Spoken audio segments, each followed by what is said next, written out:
My name is Patrick McElveen, Games Master for SideQuest Headquarters, where I take a bunch of my nerdy friends and we play Pathfinder 2nd Edition. Join us as they explore the dark fantasy city of Illyria in the lands of Telemore. Just a note, there's a little bit of homebrew stuff in here, and we are using the variant rules from the Pathfinder Game Master Guide, level without proficiency. We'll be playing every Sunday on our Twitch and YouTube channels, and back episodes and future content will be posted 3 days after we stream. With that being said, we hope you can join us, and we'll see you Sunday. Immediately into the recap. Yay! Love it. I do believe that you guys finished up your first full day in Illyria. A couple of you spent a lot of time in a library, met each other, and made good friends. A couple others managed to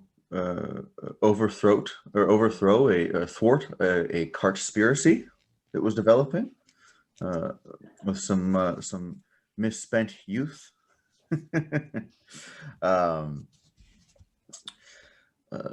Yeah, there was a last session was a fight.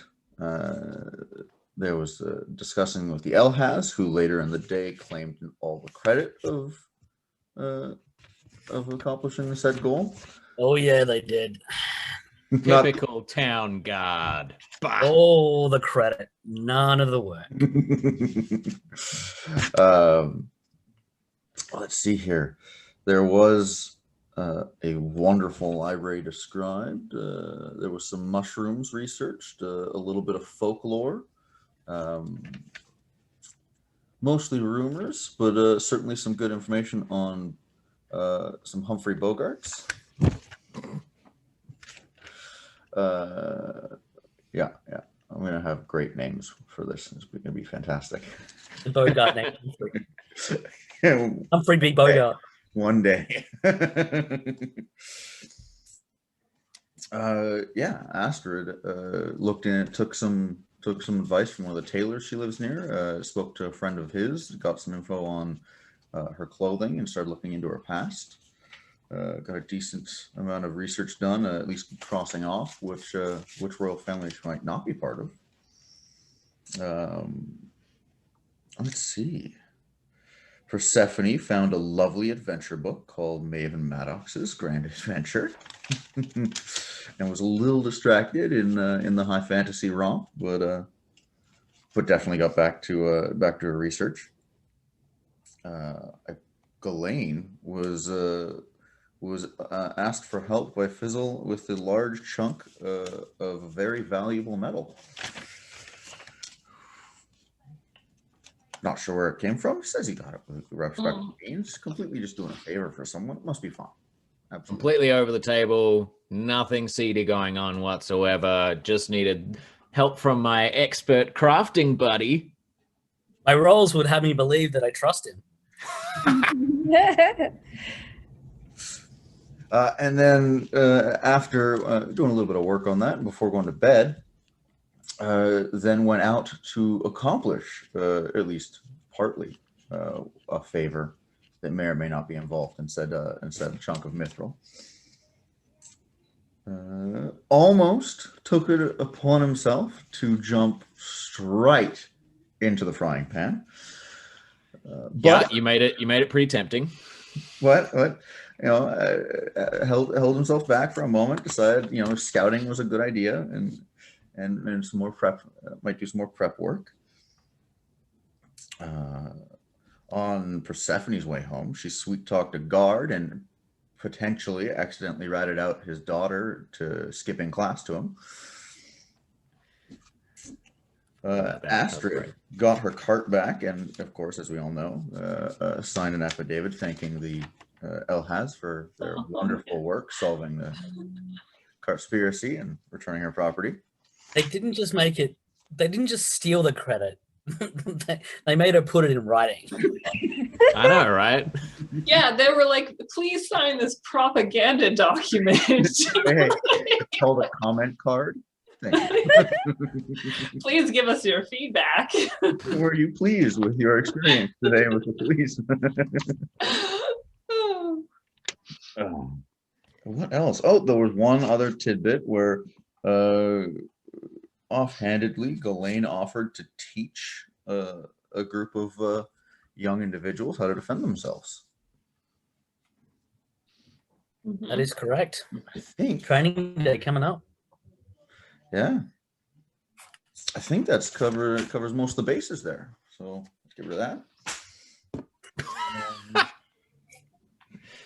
Jump back in to the next morning with, as always, the earliest riser, I believe Astrid. Unless you're sleeping in this morning. No, I will wake at my usual 4 a.m. and I will sit in my bed and I will contemplate my cart back. I should go back to work. But Des, we promised Persephone we would help her.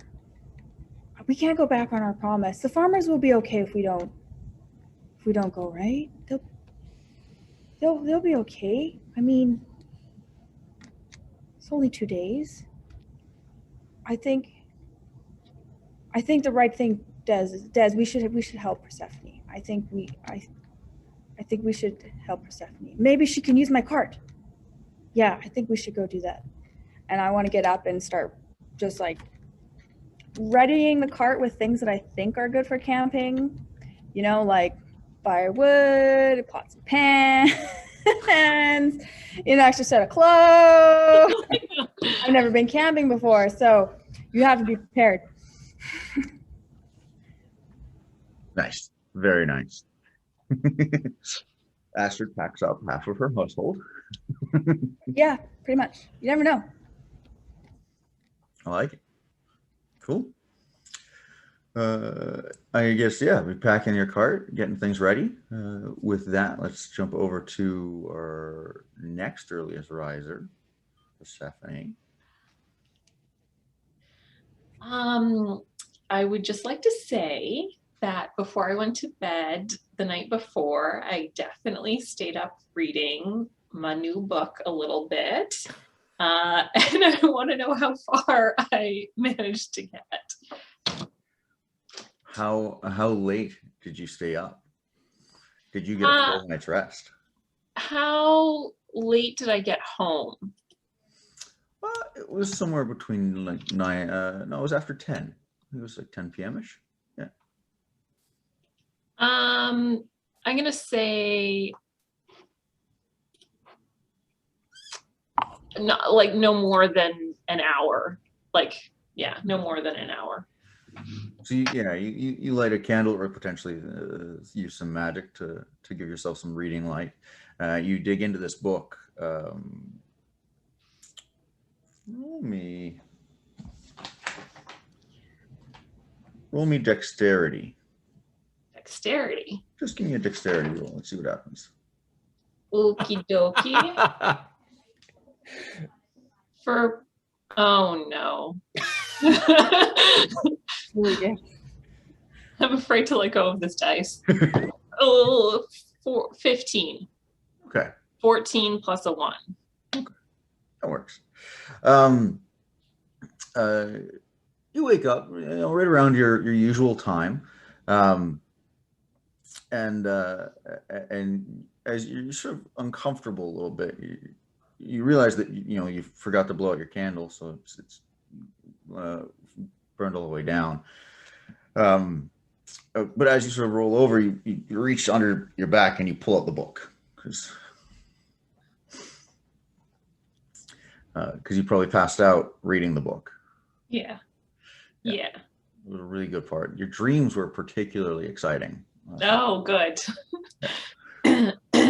Persephone is learning new stuff with this book, I think.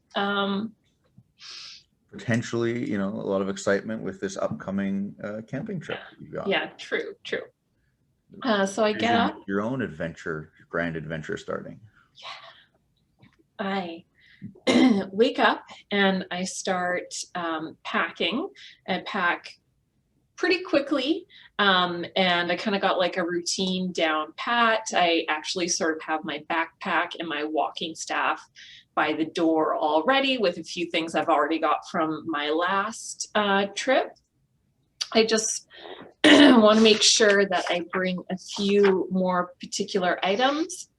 Okay. I make sure that I grab some like extra snackies for Atticus, like some trail mix. I shove them in my vest pockets. As always, I strap on my cornucopia belt. And I take my fortune telling cards, I put them in a pocket. And I would like to take with me, I'll put in my backpack, I go to a shelf on the wall that's lined up with lots of little different bottles. Some of them are filled, some of them have ingredients in them, some of them have quite weird macabre things like little mouse skeleton in a bottle. Other things are quite lovely like dried rose petals. And I take some of my, I make sure I have my usual spell ingredients that I need. And I will also take 2 healing potions, 2 potions of expeditious retreat, and 2 antidotes. Yes. And then I pack all that up and I sort of look around my room, and I have my staff with me, and Atticus climbs all the way up and he perches on my walking staff.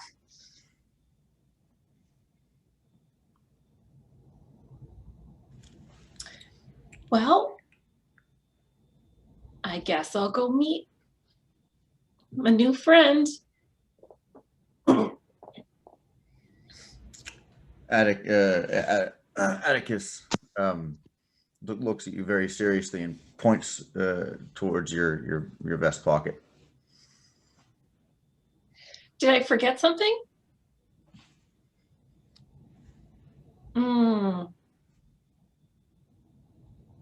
I have my fortune cards. I have healing potions. Oh, my crystal, my potency crystal. I take, no, I have that. I put it in my pocket. I'm sure I'll find time later to, do you want a cookie? Okay, I give him his favorite oatmeal and sunflower seed drizzled with honey cookie that was in the last care package sent to me from my mom. Oh, you did Priority breakfast. Very, yes. He's very pleased with himself. Wait a minute. Astrid said that she sells vegetables and she likes plants. Maybe if we have time, oh, she might know them already. Maybe we could stop by one of the farms that I know if we're heading in that direction.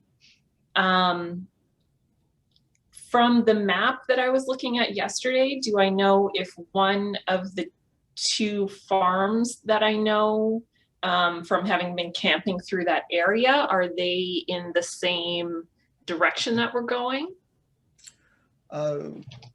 If you're sticking to the sort of the main roads, it wouldn't be too far of a detour to stop by one of those farms, you know. One or like both? Are they both in the same direction? They are. One is just farther away than the other. Okay. Does do either of them have like kids on the farm, or like an old auntie or something like that? Anyone that I would know in particular that would need either like a herbal remedy, or like maybe I've made a little like crafty thing that I could bring, like a non-magical crafty item, like a little gift I could bring?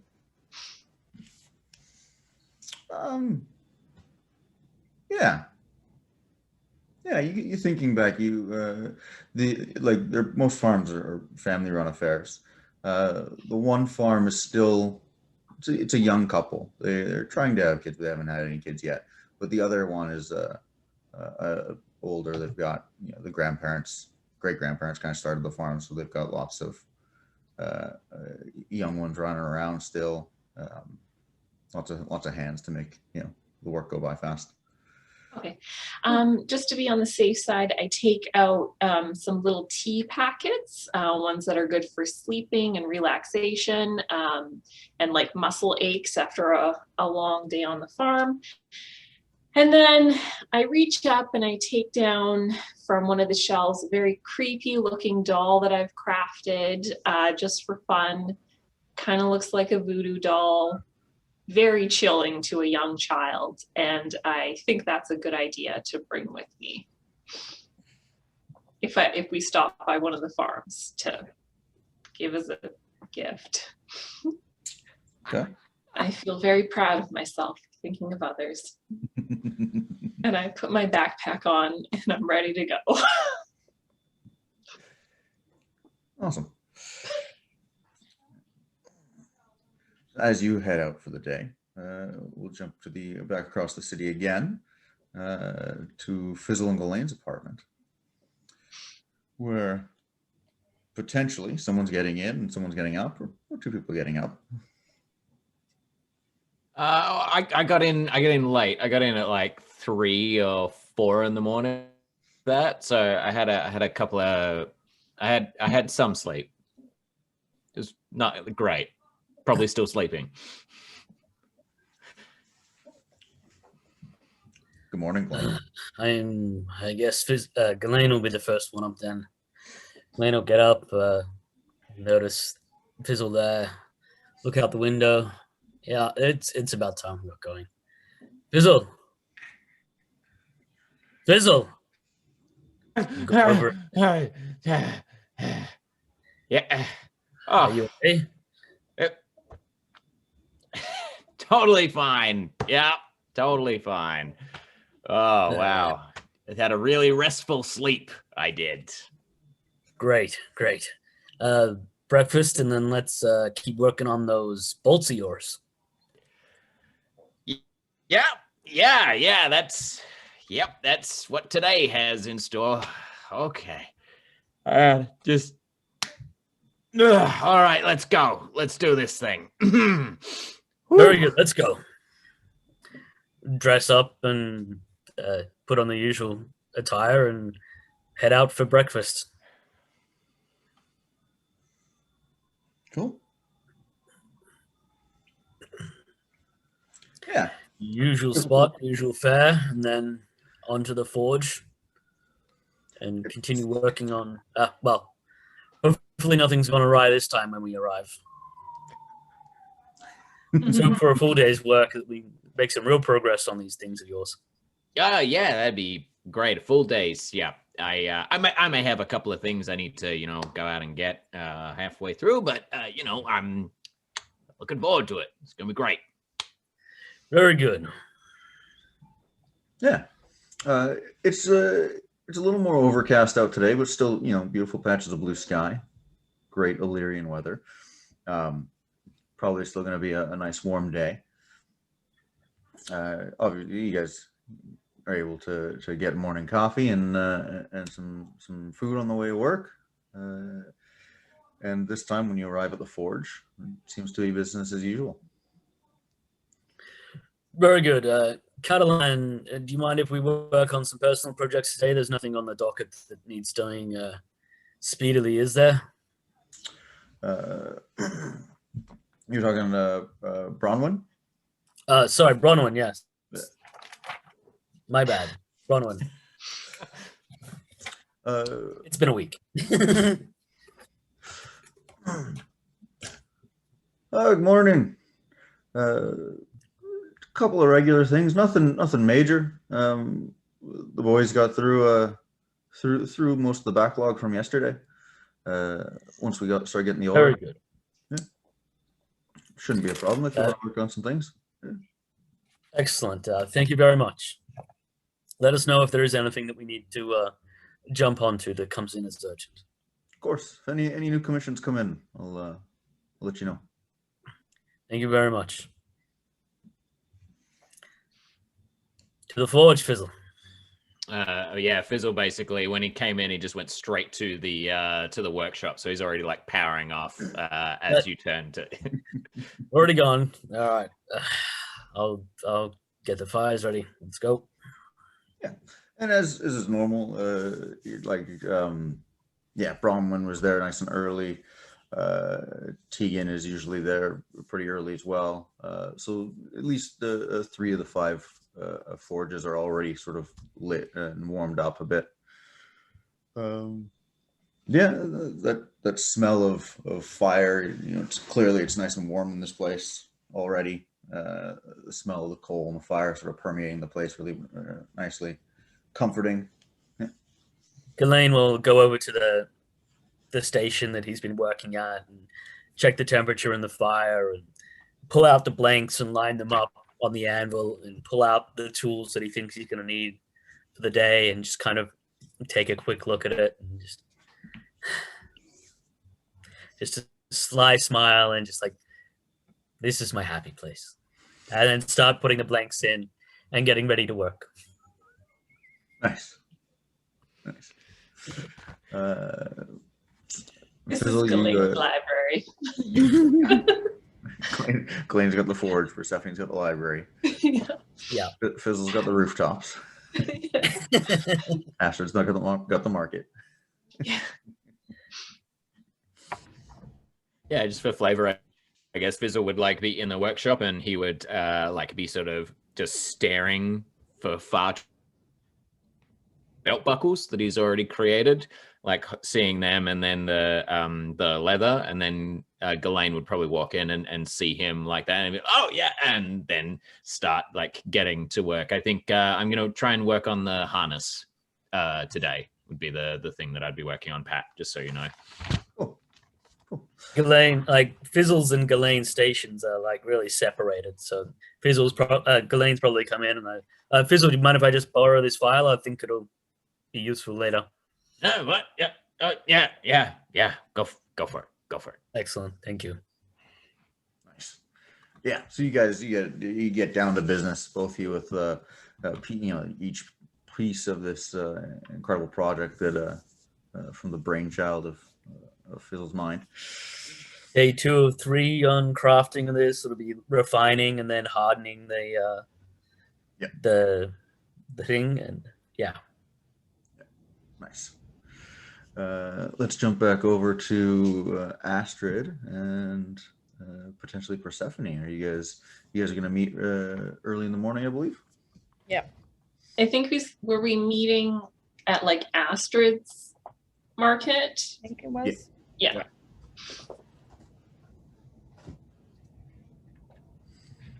I'll be waiting there with my little cart. Do I? Half your house just sitting inside of it. The cast iron stove, Yeah, Persephone, you walk up to this market and you can sort of see it's nice and early still. Things are just starting to get set up. It's a nice little market, very similar to the one you work at. And you looking through, you can sort of see, I could actually put up a blanket here. I could tell some fortunes. There's another cool spot to check out and maybe find some new clients. Might wanna learn a little glimpse into the future. But as you're sort of thinking that, you see what looks like a large cart that's sort of unattended, but it's not like, it looks like it's a pawn shop salesman or something, because it's just piled with a couple extra clothes, some odds and sods. It's got pots, pans, some good traveling food, oats and whatnot. And it's at that point that you notice that it's not actually unattended. Astrid's just behind the other side. Completely blocked by what's in the cart.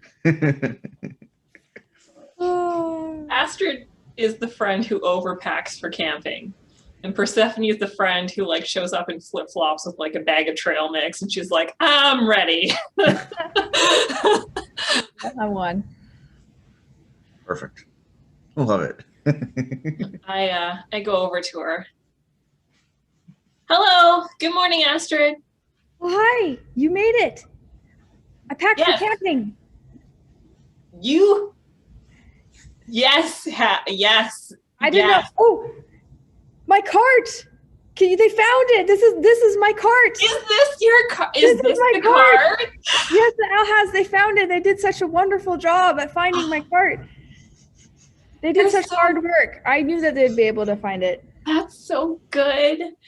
Oh, I talked to a guard yesterday. He was very helpful. The Alhaz are really great. I'm so Yeah. glad they found your cart. Yeah, me too. But Do you, I've never been camping, so I didn't know what to pack. So I packed everything. oh, I can see that.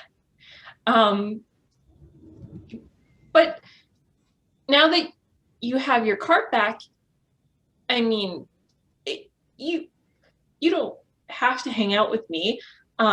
We just met and everything. Like, now that you have your cart back, I can go by myself. I made a promise. I made a promise to you, and friends keep promises. So, Okay. Did I bring too much?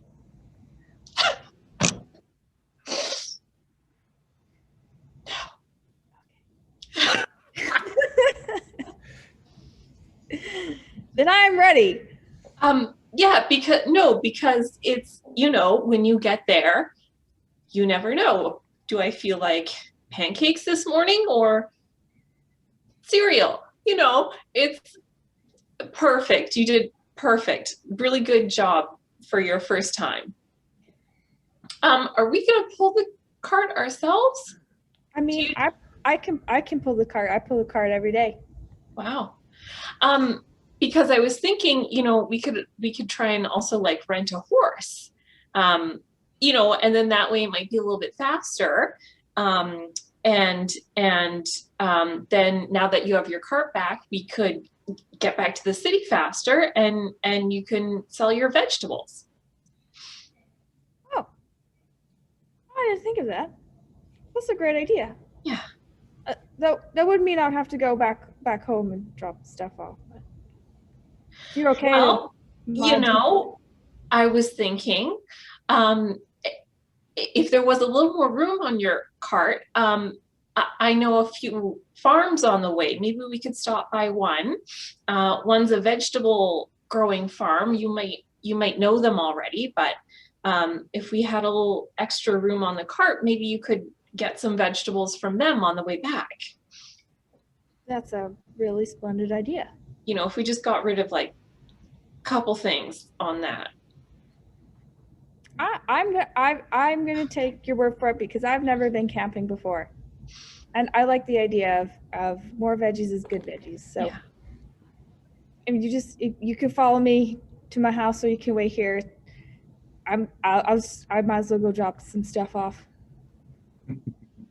No, I'll follow you.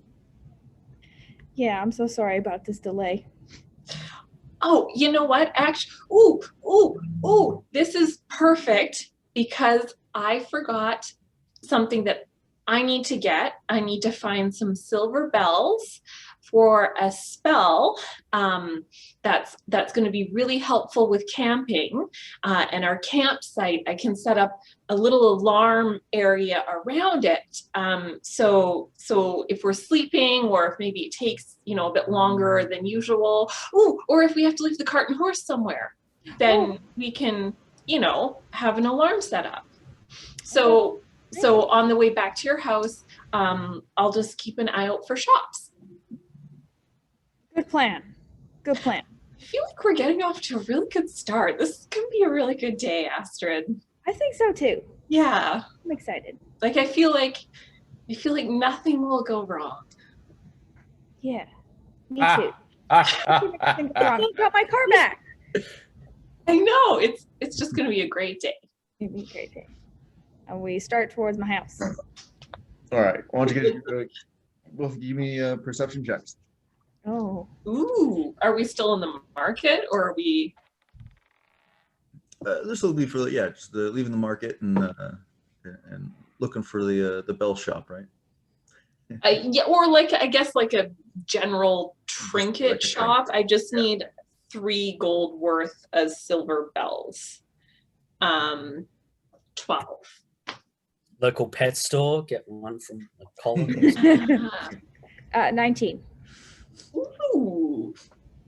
Well, I mean, very much. You start heading. You see a store that has some bells. It looks like a pet shop at first, but then Astrid sort of grabs you by the wrist and directs you a little farther down the street on the other side. And Look, Astrid, hedgehogs and birds, and I think they have a puppy. there's definitely puppies.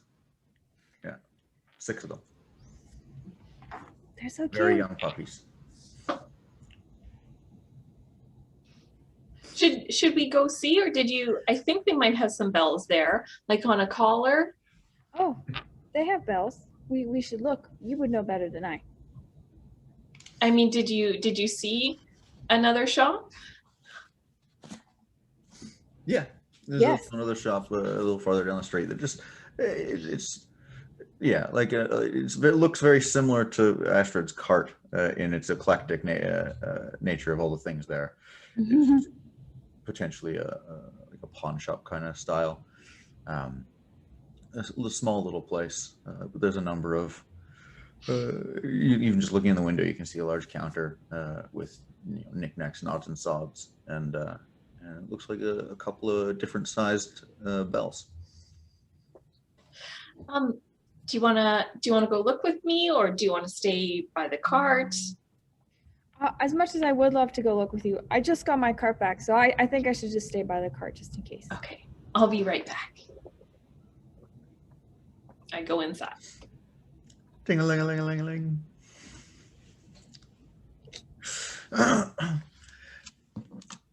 Yes, miss. How can I help you? Hello. Hi. Hi. I go up to the counter and I wave at her from the counter. Hello. Yes. Hello. Well, welcome. What you looking for? I need silver bells.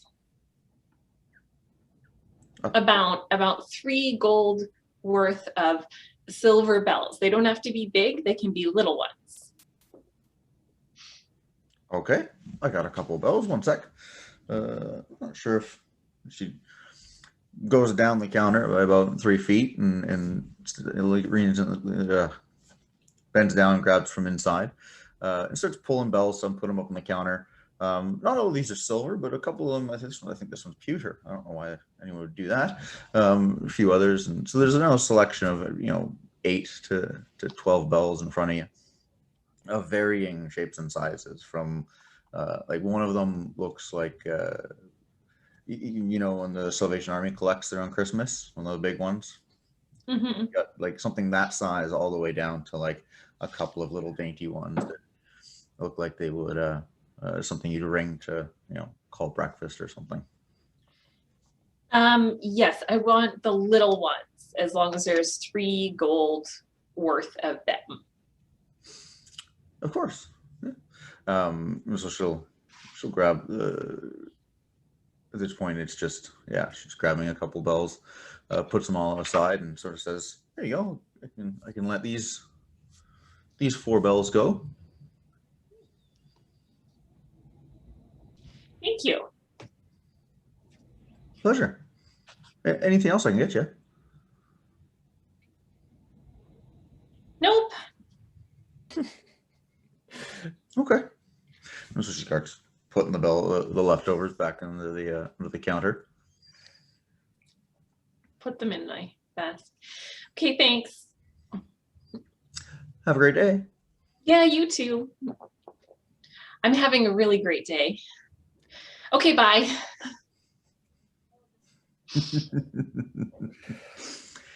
Excellent. Just wanted to tell someone.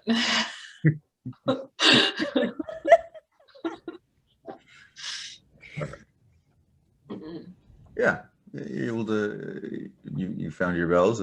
Astrid's still waiting outside. I guess you quickly head back to your place, Astrid, and drop off a few things. And then you guys is the plan to head straight out the city? Yeah. Yes. Yeah. Oh, and when we're at her house, I actually pull out my camping list that I've written. And I think I already gave her a list, but I give her the list of the alphabet that we've covered. And then I don't give her the recipe for the poison, but I give her like sort of like a Coles Notes list of like, be careful if you do touch them, and like, this is how much I'm looking for, and this is what they look like, and etc. Thank you. This is good to know. Yeah, you're welcome. I'm excited to learn more about mushrooms. Yes, and there's ones you can eat too. Maybe you could sell some of those. Yes, I'm always open for new things to add to my table. But yes, let me just clear some stuff off the cart, and please don't mind the rubble. Just yeah. And I go off like clearing a few things off the cart, just making it a little bit more roomy, less heavy. Cool. Do you think this will be good? Oh yes. Should we go find a horse? Hey. And he's back. Like a ninja. Go, I come back. Or ninja. I don't know how much of that you got, but just when I'm sending the boys out, I'll grab Gavin by the shoulder and remind him that this was more than we had agreed on in terms of number of people, and that no more than this, please. The same one's back, no more. Yes, Mr. Tomvind. Of course. I hope this was of some use, young Gavin. I will see you in shall we do this again in a couple of days? Let's 3 days time. 3 days, of course. Thank you. You're most welcome. Yeah. They seem certainly the older boys. There's 4 of them. They're definitely like giving it some serious thought, paying attention. They're old enough to sort of understand what happened to Gavin, and he's obviously told the story. The younger ones, they definitely they are paying attention, but their attention span isn't long, and so they drift away a bit, and then they focus again. And Well, they don't have to be there. If they're not interested, they're welcome to leave.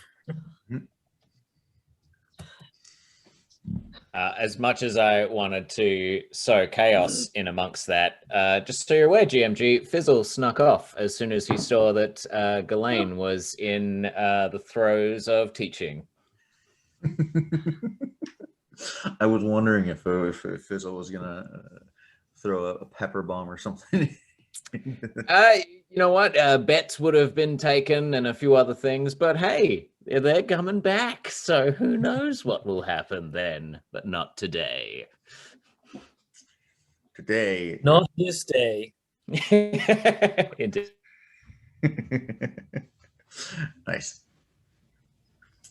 Yeah, let's, what are we looking at here? Yeah, Fizzle sneaks away. Probably do a little more preparation before you. It's still early in the afternoon or evening, I should say. It's maybe 7, 8. It's just by the time the kids are finished up, it's getting closer to 8, 8:30. Sun's just going down. Sorry, one thing. Yeah. Gallain would make sure that the kids helped put all the stuff away. Oh God, he's so responsible. Oh. It's a part of the training. Discipline. Yeah. Having your workspace prepared, having your weapons ready, having your weapons well looked after, putting them away, knowing where they are. It's all part of the training. Yeah. I picture Gallain giving like a health and safety speech at the end. Everyone pick a buddy, make sure that buddy picks up a piece of equipment. This is the buddy system. Everybody watches each other. Yeah. But yeah, I would have hung around for like 10 minutes after the kids had come in and Gallain started seeing all of the chaos, and then snuck out and headed back to the loft. I have some prep to do, and then yeah, head out from there. So I don't know if you want to know what that prep is or how you're feeling. Yeah, do you want to RP through it or just sort of Cole's notes it? So I would return up to my loft, sort of make sure, do my usual thing, make sure no one's seen me with all of my purchases and whatnot. Once I get up there, I would take off my my regular bag and then sort of clear a bit of a space. I would check the desk again, see if there's another note. Give me a perception check. Oh, fuck.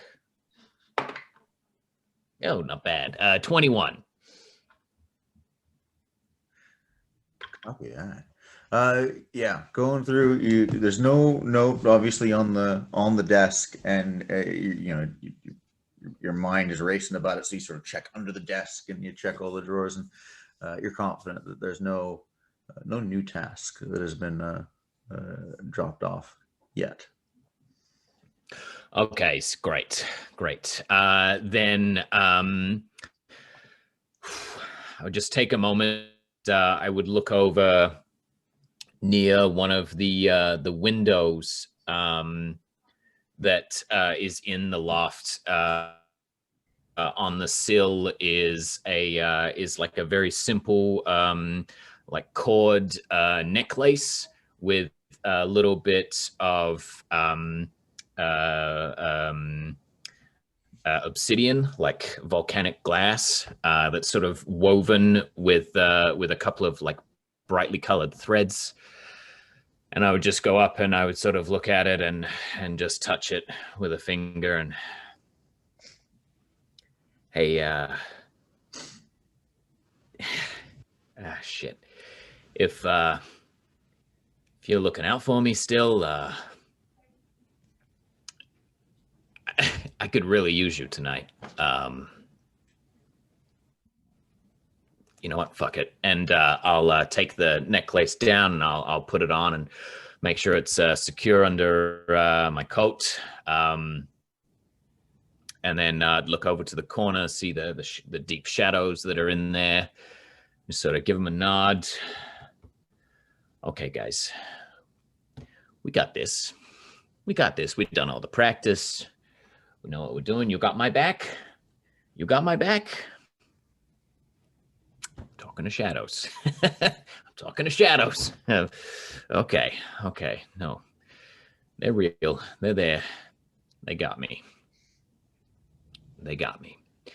And then methodically, Fizzle will sort of start going through, and he'll lay out like a sack and get 2 acid vials, the 2 flasks of oil, the sausages, the pepper, and the extra rope, and he'll sort of roll it up, put it all together as best he can, and sling that over his back once he's got his trench coat and everything all on. After checking all of his throwing knives are in place, everything's all good. Still missing one that he threw at Scarface, and fuck, knew I was missing some shit. It's okay. How many daggers are you going to throw tonight? I mean, hopefully not a lot. And then I'll get the 50 feet of rope out from my climbing kit, and I'll attach my standard grappling hook to it, not my new fancy one that I'm building, just a regular one. I'll leave the pythons and all of that, the rest of the climbing gear here, but I'll just take the rope and the grapple. Oh, fuck. Then I'll grab my crowbar. Crowbar's going in there. Check my heavy knives. and I'll have 3 regular smoke pots and 2 chili pots on me. And once I see the sun is completely down,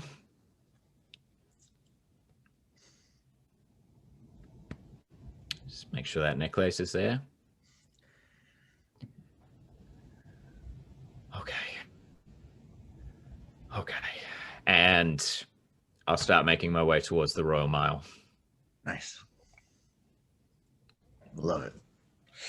Fizzle pep talks the shadows. Yeah. Yeah. Episode name. Welcome. Go right there.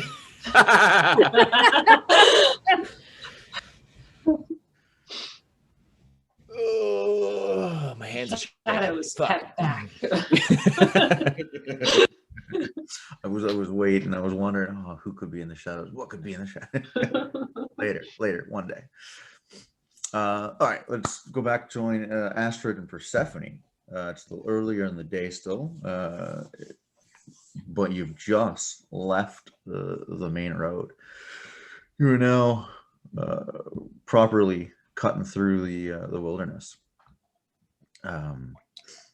It's easy enough to find animal trails. There aren't a ton of, like, the really thick forests are definitely farther north.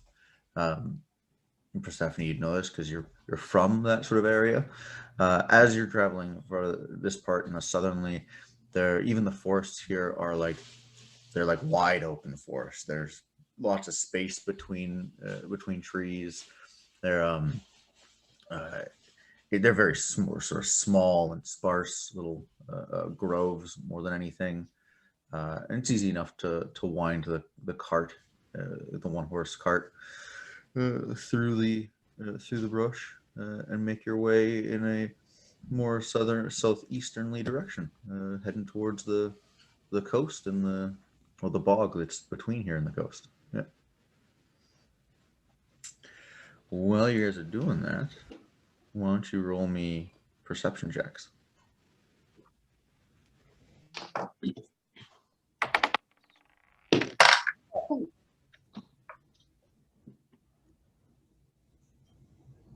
Runaway dice. Yep, runaway dice. 17. 18. Nice. Very equal checks. It's good.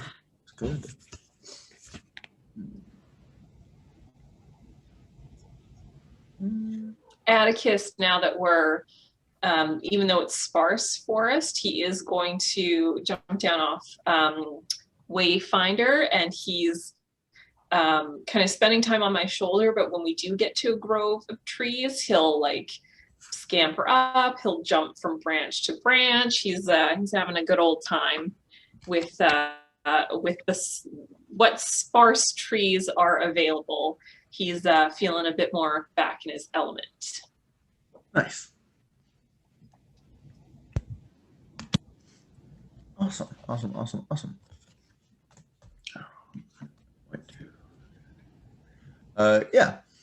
You guys are making good time. It's really pleasant day. It's nice terrain. It's not too bumpy. You think you'll probably have to camp tonight, but you'll make it to the bog early tomorrow, the next day, kind of thing. Ooh, we're making good time. Yeah. Having a horse helps big time.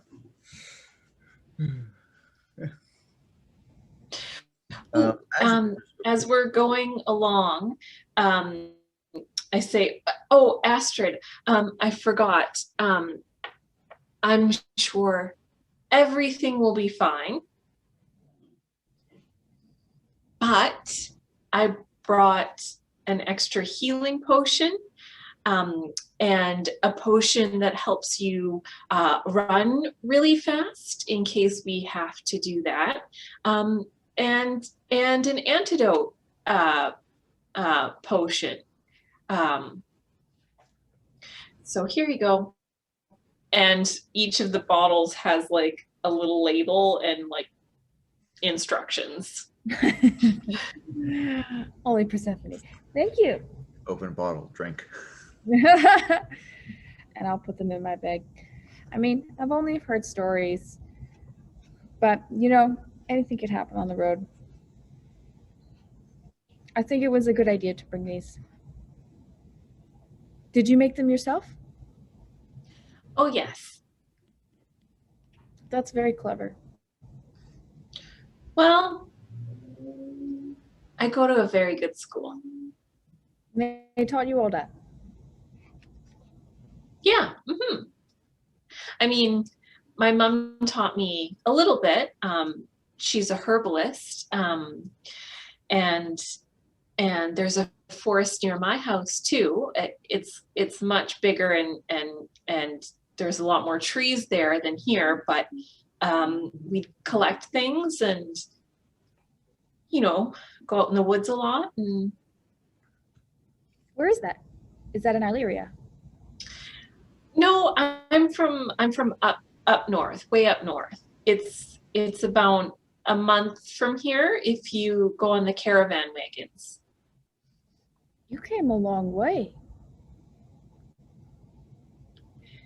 Yeah. And have you been home?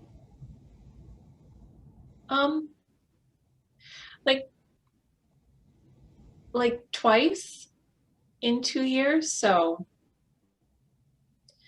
I don't get to see my mom and dad as much. So And what do you do to help with the, if you miss them? I write letters. I have Atticus. He's my best buddy. My mom sends me care packages. She knit me these socks, and I kind of like, I didn't say in the beginning, but I would have worn my like big, thick, like traveling boots. And I kind of like reach down and I like stretch the sock up a little bit, and it's like lime green and like very thickly knitted, and clearly a mom has knitted these socks. The atypical mom sock. Those are really cute. That's very nice of her to send those things for you. Yeah. And I guess that's why you know your way around so well. Yeah. Well, I wouldn't trust anyone else. Oh. Okay. Well, Are we far off? let's look at the map. I think we're okay. I guess you spend most of your time in the market. You don't go outside the city a lot? No, I don't got too much time for that, unfortunately, but I'm okay with it.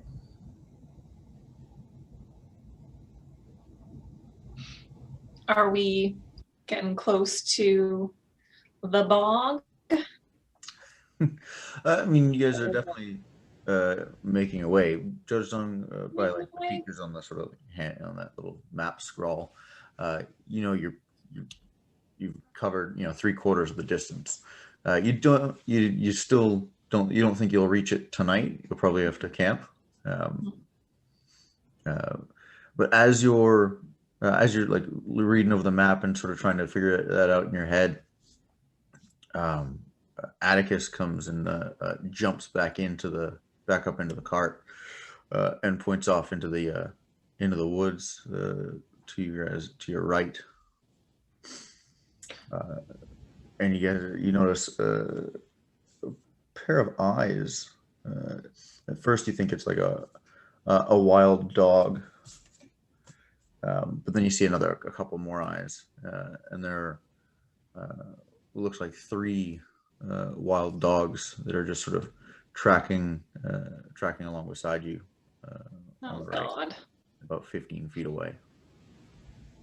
We both see this? Atticus points it out to technically to both of you, but Oh. yeah. Have you seen those on your travels before? Let me think about that. Have I? Go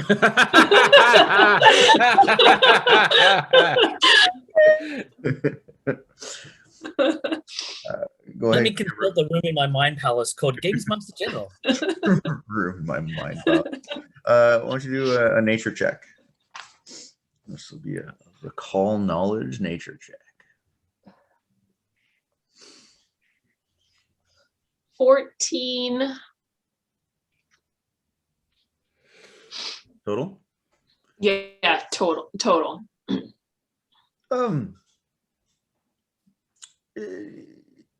You definitely haven't had to deal with them specifically yourself. But you sort of understand that it's probably like probably just a wild pack animal of some sort. They don't look like wolves; they're a little small for that. You start to think they might be hyenas, but they have the tail looks a little different and weird. Ooh. Technically, it's you're looking at 3 goblin dogs. Ooh. Oh, why?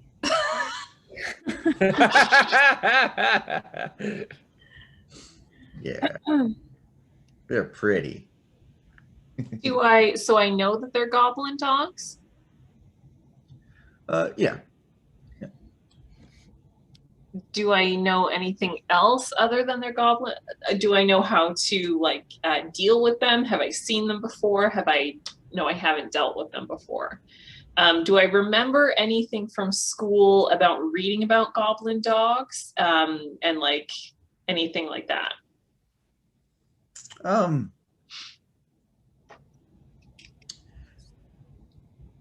Yeah. Give me. You got a 14 on your recall knowledge check already. Yeah, Usually there's these ones especially like it'd be a scavenger animal. They usually like hunt in packs. They'll try and wait till a creature's either defenseless or hopefully come across something that's gotten into another fight.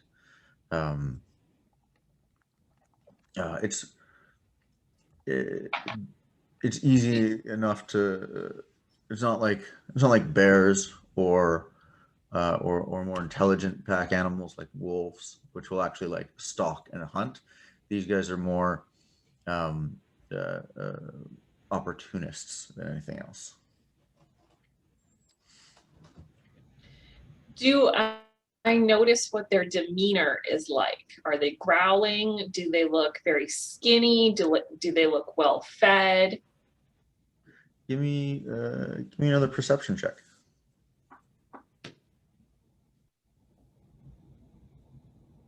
20 total. Unnatural 20. Nice. Dice tonight, guys. Damn. Yeah. Definitely. They don't seem emaciated. They're not growling. You get the impression that they don't think they know that they're there. They think that they're basically stalking you still, trying to see what might happen. Waiting to maybe if you guys stop or camp, maybe they can take you by potentially surprise you in some way, or if you get into trouble, they can take advantage of it. They haven't. Yeah, they aren't really making any. They aren't making any threatening, like directly threatening action yet.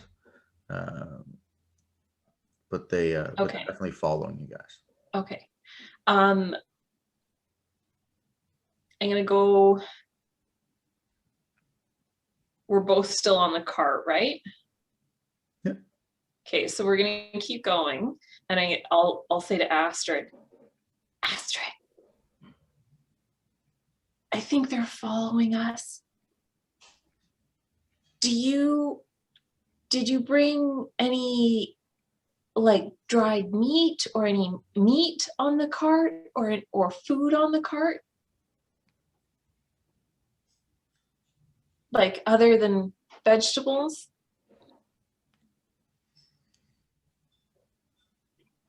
Vegetables, because that's what I've had.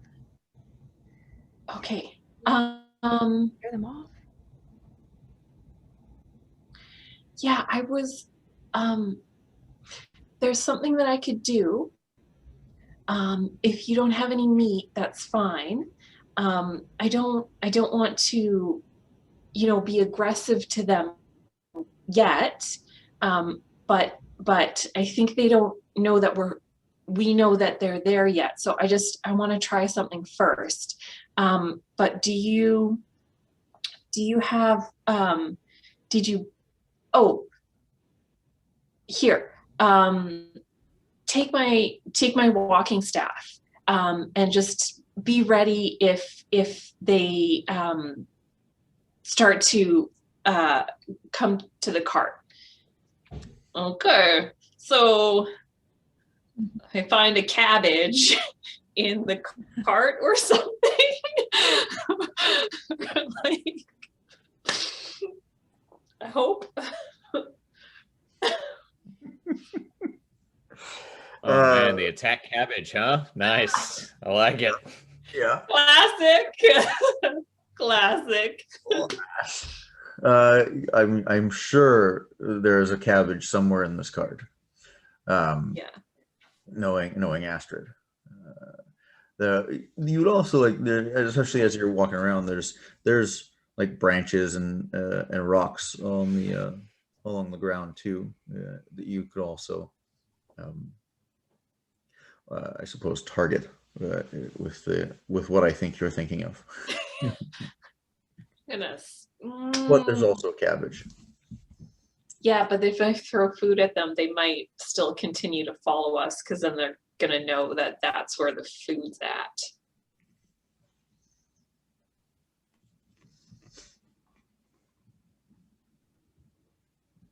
Okay, sure. Is there like a loose branch on the ground?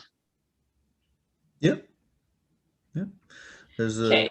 probably you notice it at least 15-20 feet ahead of you on the path that you guys are heading. There's what look like some broken branches on the ground, and one of them looks to be, But how far away are the wild dogs from us? The wild dogs are about 15 feet away from you in the trees on one side. Okay, so they're 15 feet behind us, and the branch is 20 feet in front of us? Yeah. Okay. You are moving still, so you're getting closer to it every... Okay, so when we pass the loose branch on the ground, I'm going to use telekinetic projectile. I take a small twig from one of my dreadlocks, and I sort of twirl it around a little bit, and as we pass by the twig on the stick on the ground, I just sort of make kind of hand gestures over it, and then I flick it back over my shoulder, and I don't want to hit them, I just want to scare them away. So either like have it land in front of them or just behind them or even beside them. Okay. With telekinetic projectile, is that an attack roll or a save?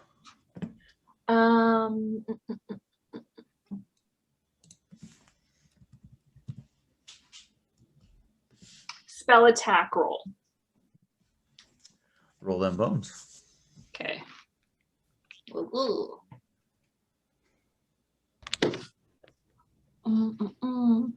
Uh-oh. Uh-oh, that face. Happened. Not that bad, but not that great. 13 total. Okay. I wasn't trying to hit them anyway. It's all going according to plan. Yeah, but when you shoot something and you try not to hit something, do you end up hitting it when you do badly?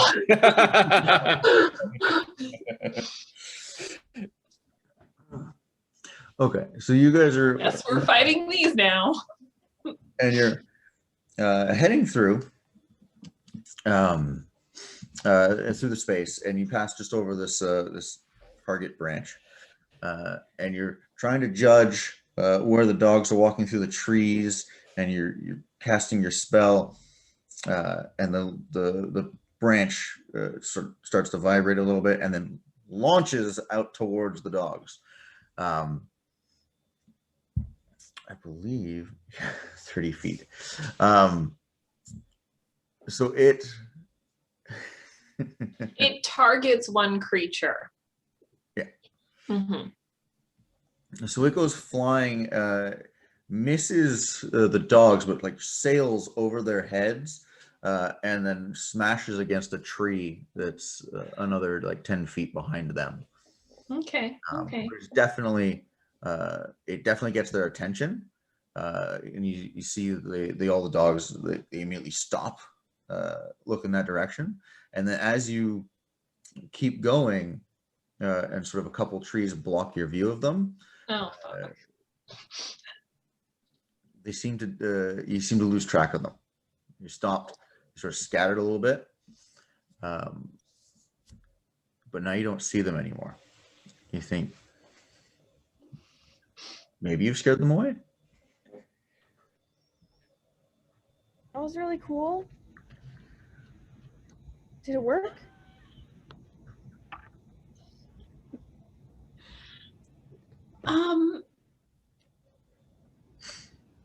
Thank you. I don't know where they went though. So I don't mean to alarm you, but I don't know if that's a good thing or a bad thing. Well, I guess we're just gonna have to keep a lookout.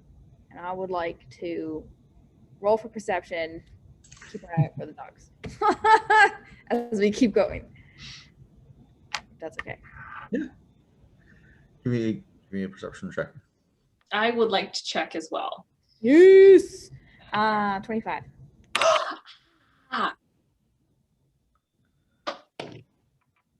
Oh my god, it's hammer time.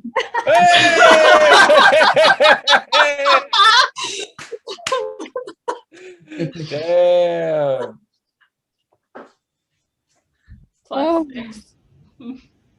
Love it. 26. Nice. We'll say that Atticus is also like he's gonna be in the trees, but I'll ask him to like actually be looking instead of like goofing around. Whenever he gets to treetops to take a scan. At first, like you guys are hyper aware. You're really paying attention. It is getting towards like sort of evening in the day, and it's been about 45 minutes or so since you think you scared them away, and you're still paying attention and you're just waiting, and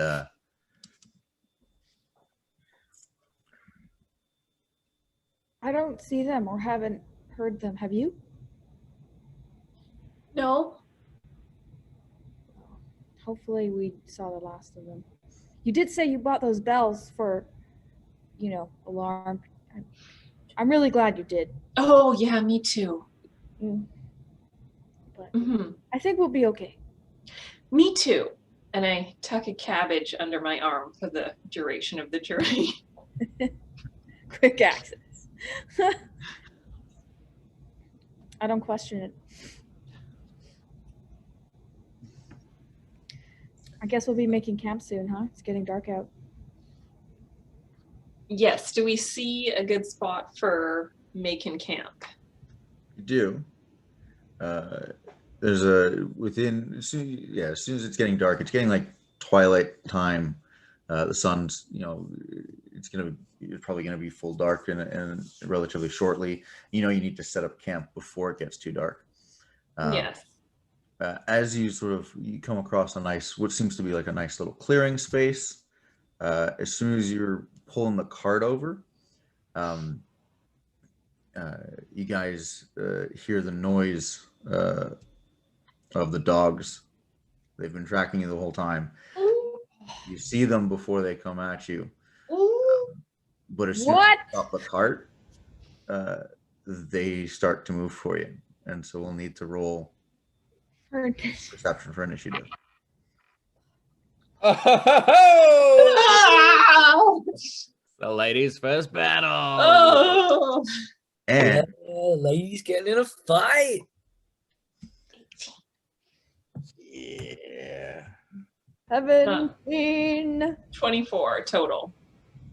Nice. Cool. And we're going to take our 15-minute break right there. You were gonna do it, and still, God. Welcome to the lands of Telemore, once ruled by the Caledonian Empire, whose military force annexed everything, from the emerald seas of the east all the way to the western enclosed Thitter Mountains. The protective imperial arm had a very long reach, as far north as the deep Skal Woods, and all the way down to the great Dragon's Eye, an unsettlingly placid lake nestled at the foot of the Wraithwind Mountains, far to the south. After massacring the Ashdaja for hoarding knowledge, an act interpreted as controlling the development of humanity, the Empire stood tall for 6.5 centuries, its memory carved in the landscape with the building of roads and aqueducts, impressive monuments, and beautiful cities. All built, of course, on the back of the people that they triumphed over, and with the blood-stained hands of their beginning. Though the peoples conquered could eventually earn citizenship, and with strong hard work and determination, as many did as died. When the final Empress took her shining army to the Thitter Mountains, through a newly completed route she named Judgment's Pass, she couldn't have known the ironic twist of fate that lay before her. For at home, her regent, drunk on power and lust for sovereignty, was deposed overnight in a bloodless coup known as the Ninth Bell Revolution. When the Empress never returned with her army from the lands beyond, one by one the territories of the Empire consolidated into city-states, run by a collection of would-be kings, warlords, saviors, and despots. Our story begins in the 57th year of the Republic, or Imperial Year 704, as some scholars still call it, in the former capital of this once great empire of Caledonia, now known as Illyria. Nestled in a large lagoon on the southeastern side of the continent, at the end of a naturally protected valley, limiting entry from land, and guarded off the coast by the Wavecatcher Islands, this once crown jewel and center of power for the empire, now a crowded, sweltering republic, run by the Illyrian Council, who do their very best to provide a fair and safe harbor for all peoples of all ancestries or creeds. The population of Illyria continues to grow as travelers from all over flock to the city for a chance at a prosperous life, or to attend the renowned Trevel Academy, now open to anyone with the aptitude or affluence. Some come to be open sea sailors, as the commerce and trade in the area provide enough windfalls to make people forget how many don't return. Beware though, there is corruption plenty, between rival gangs, corrupt members of the city guard, the Elhaz, and political desire. The average citizen is free to live the life as they choose, but should always be prepared. Bright streets, white limestone buildings, and open courtyards filled with fountains provide a false vision of a city that is much more dangerous than it looks. We join the lives of 5 disparate individuals on the morning of Namios in the 2nd month of the year, as they try to carve out a life for themselves. Little do they know, the world has other goals in mind for them.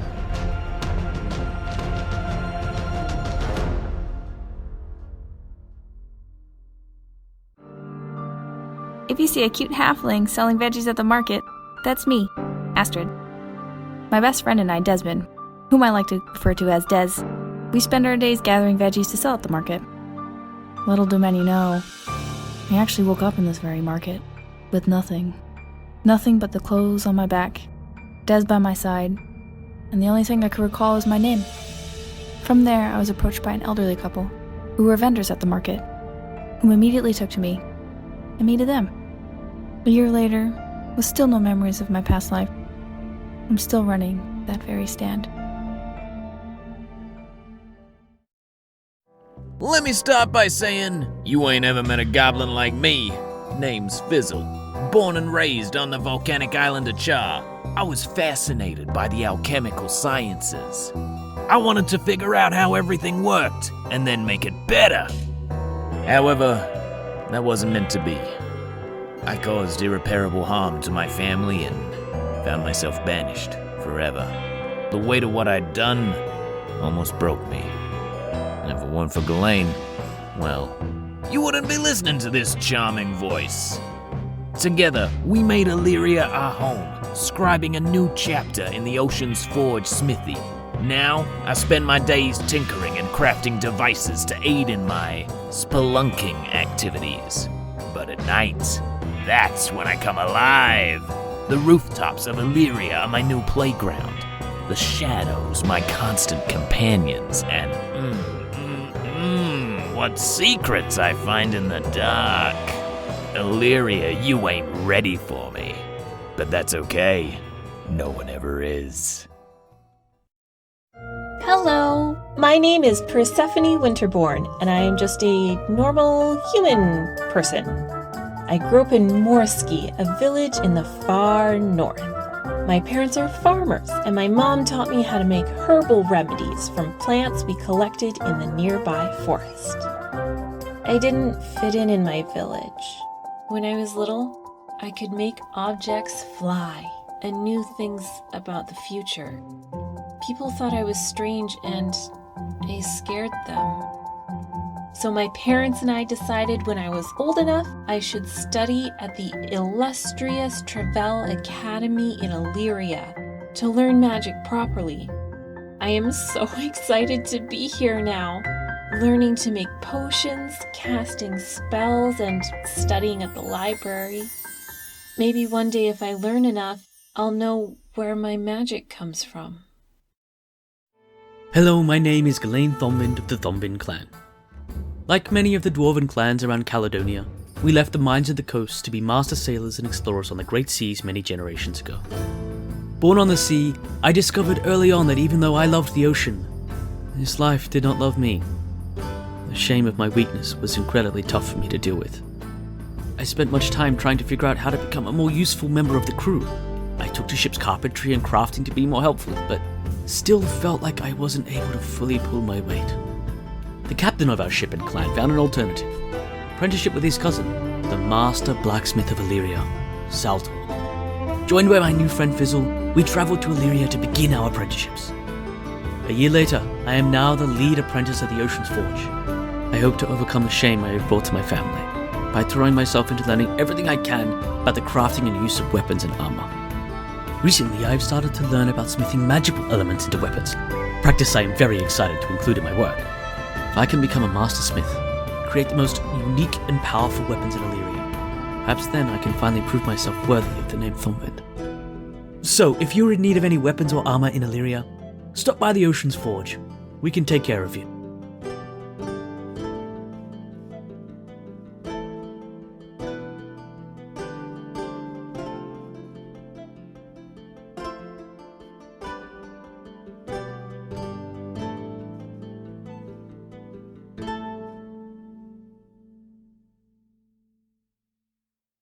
And we're back. Let's get back to the quest. Woohoo! Uh, Goblin dog, throw down. At this moment, as you pull the cart over and to park the horse, you notice the dogs. They have been following you. You saw them before they came out, but they are coming full sprint at you now. Oh. And I believe one of the dogs goes first. Uh-oh. Yep. What? They feel like they've been. 24. Yeah. Okay.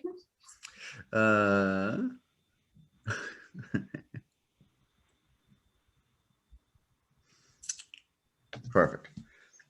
God damn, these things are fast. All right. One of them is going to run straight up to. Let's see, evens and odds. Persephone. And attempt. So it's going to have to take an action to run. It's going to try and bite you. Does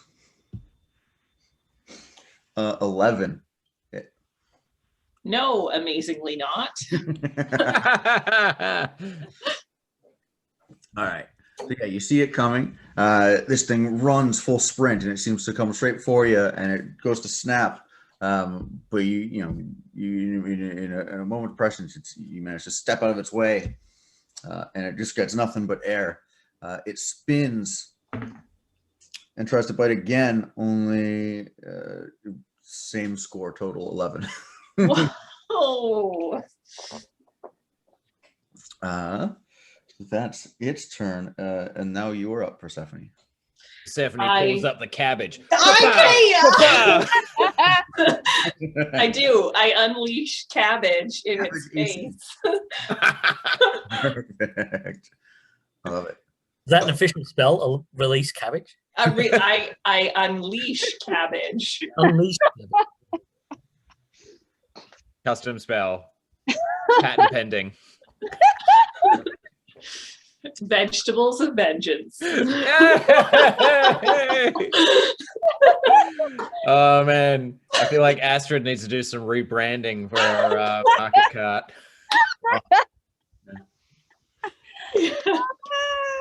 Vicious vegans. Good. Muy good. Hit it. So spell attack roll? Spell attack roll.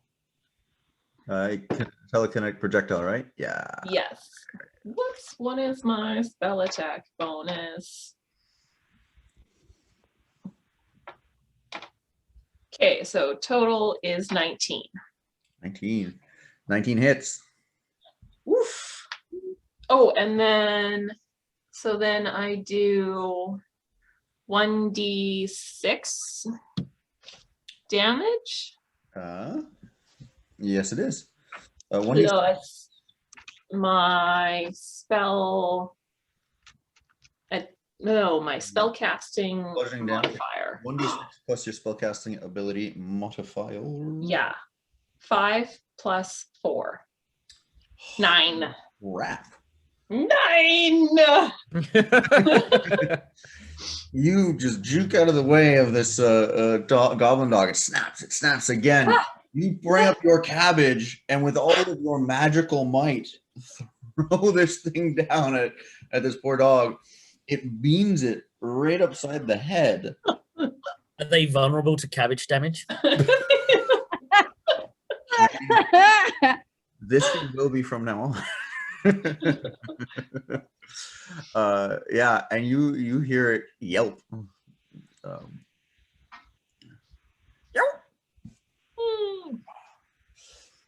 Okay, it takes I've got. a hit. But it's not down yet. No, I didn't think it would be. I've got one more move. Other than the one that's closest to me, is there another? How are they spaced out? So the one is directly in front of you, obviously. Mhm. The other two, this guy that got to you is effectively the leader of this little pack. The other two, one is directly behind another 10 feet, and the other one is basically diagonally 2 o'clock at your 2 o'clock, 15 feet away from the cart. Okay, the one that is the farthest away. Yep. I'm going to cast my innate spell, Wilding Word, on it. Ooh. And it's one action verbal. Okay. And that dog needs to do a will save. Oh, exciting. Yeah. With a few words, you convince a wild creature you are a kindred spirit, making it reluctant to harm you. And I can do it again. I'm going to guess that a 6 doesn't beat. My spell DC? Oh, no. Also, natural 1. So Oh, you're lower. This dog thinks you're just the best. Okay, so is it this is considered a critical failure on the dog's part? Yes, it is. Okay, critical failure as critical failure counts as a success, but the target also becomes sickened 2 each time it damages you. And for a success, when the target attempts an attack roll or skill check that would harm you, it takes a -2 status penalty to its roll. Oh boy. So So if the third dog tries to attack me, it takes it's -2 to its attack. sickened twice Sickened. and a -2. Oof.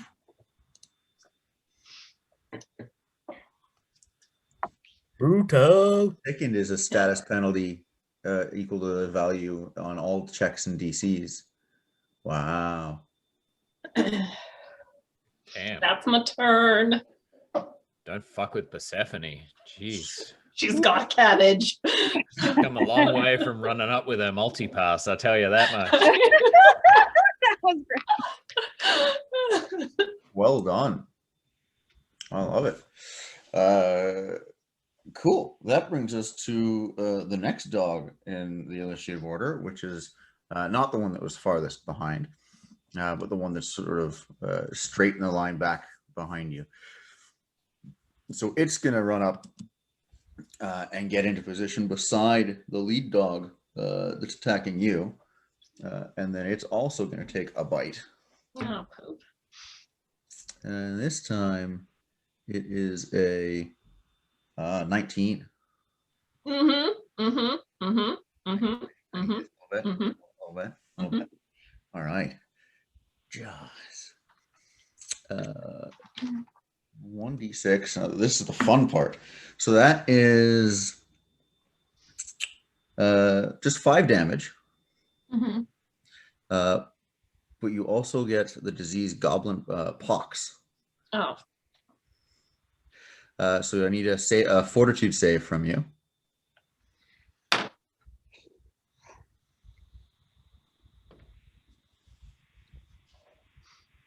There it is. Natural 1. Oh no! +6, so 7. But still, Okay. natural 1. That's going to be a failure. There she is.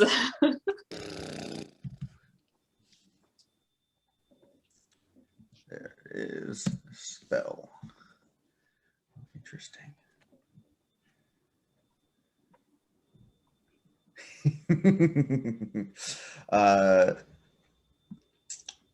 Oh boy. Stage 2. So you are sickened 1 and slowed 1.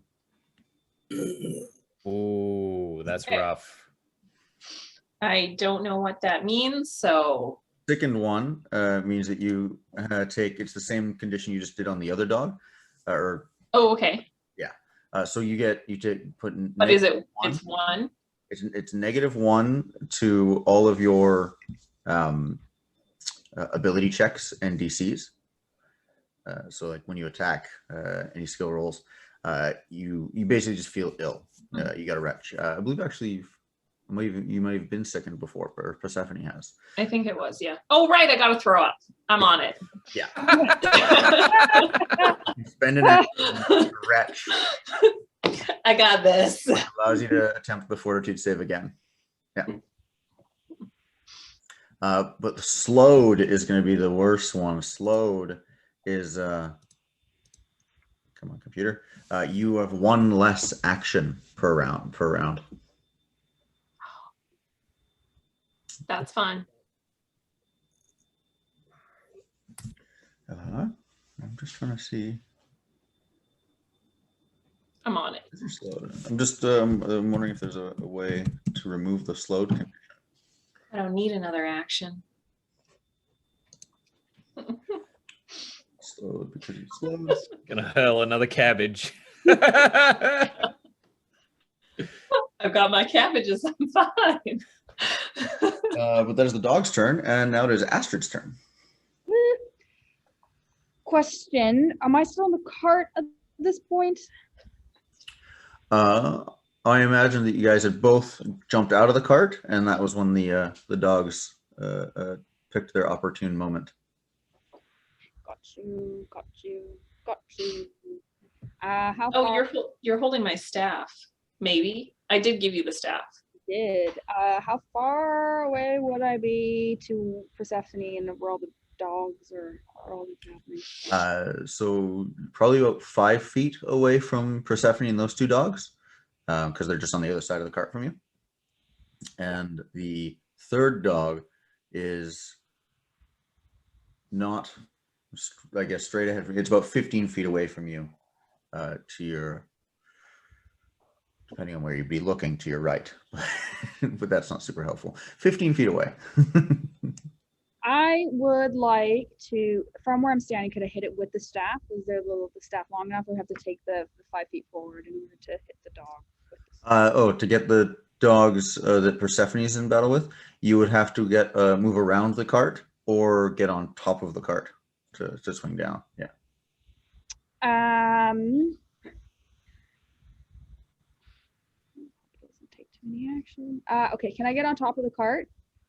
Yep. And then while I'm on top of the cart, I want to yell as loud as I can with the staff over my head, being like, "Leave us alone, dogs!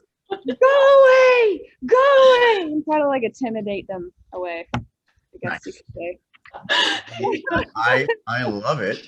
Those two little halflings. As scary as possible. Give me an intimidation check.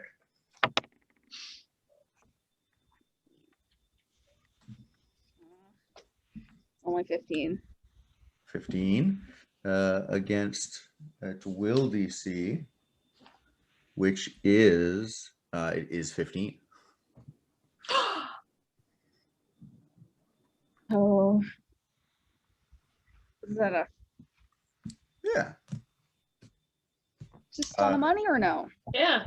You have frightened this dog. Hey!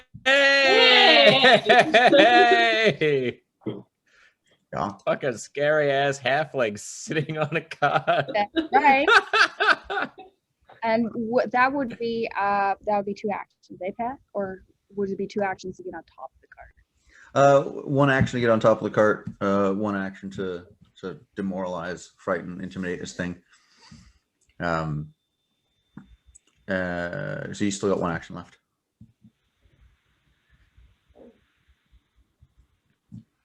Can I just use another action in order to like keep yelling at the dogs?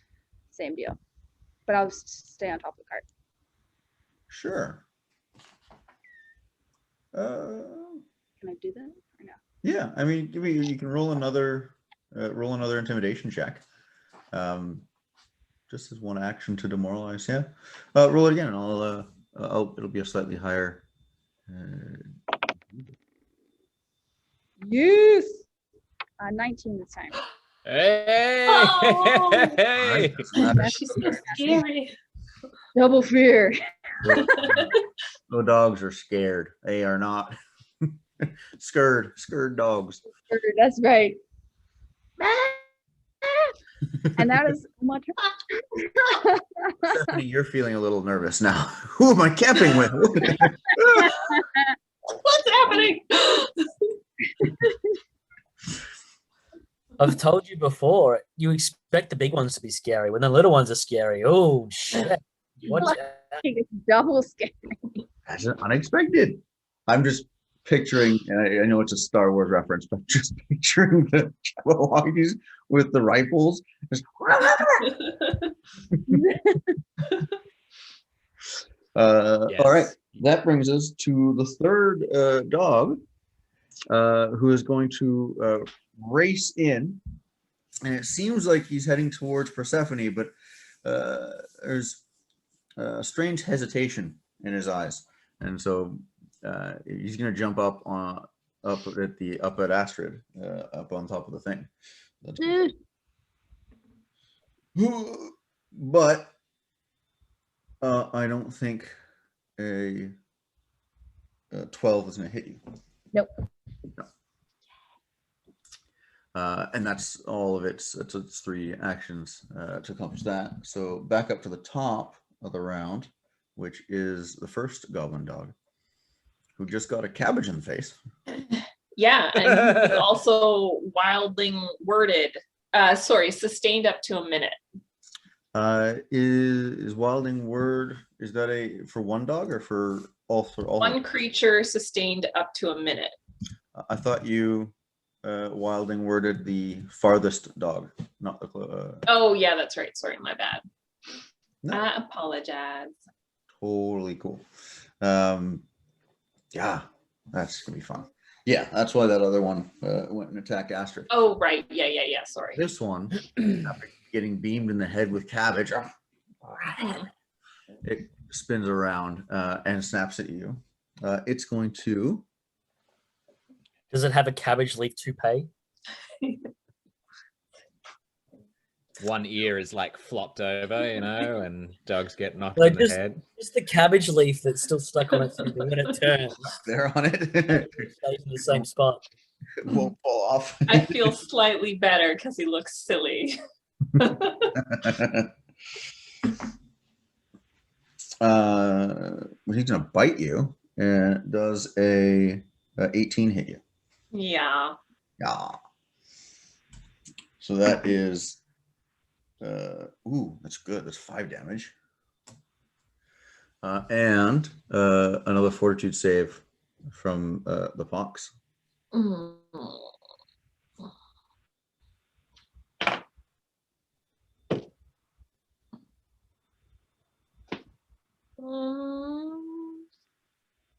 10. Oh, Winterborn. Woof. Woof. So that takes you, because your critical failure before, you were already at stage 2. You are now at stage 3. So you are sickened That 2. Okay.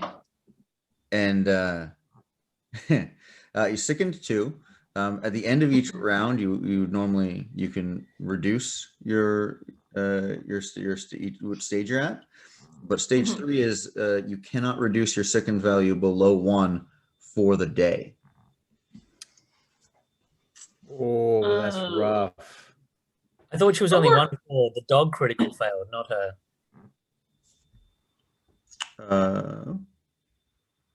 Oh, right. Was it the dog? The dog failed, not critically failed. Your thing. Yeah. No, Persephone rolled a natural 1 on the fort save. Oh, did you? Oh, Yeah. The first one. Yeah. Okay. So nothing. You don't get any. You're sickened 2 and slowed 1, and that those every round that lessens. So the next round you'd just be sickened 1 and slowed, and then stage 1 is just sickened. However, you cannot get rid of this for the rest of the day now. So you will even after the battle, you'll still feel nauseous for the day. But it's your turn. But am I slowed twice now? Do I only have 1 action? No, you're only slowed the once. Once. Okay, that's fine.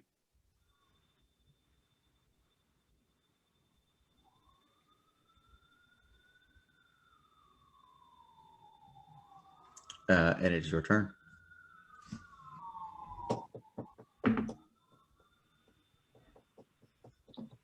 I'm going to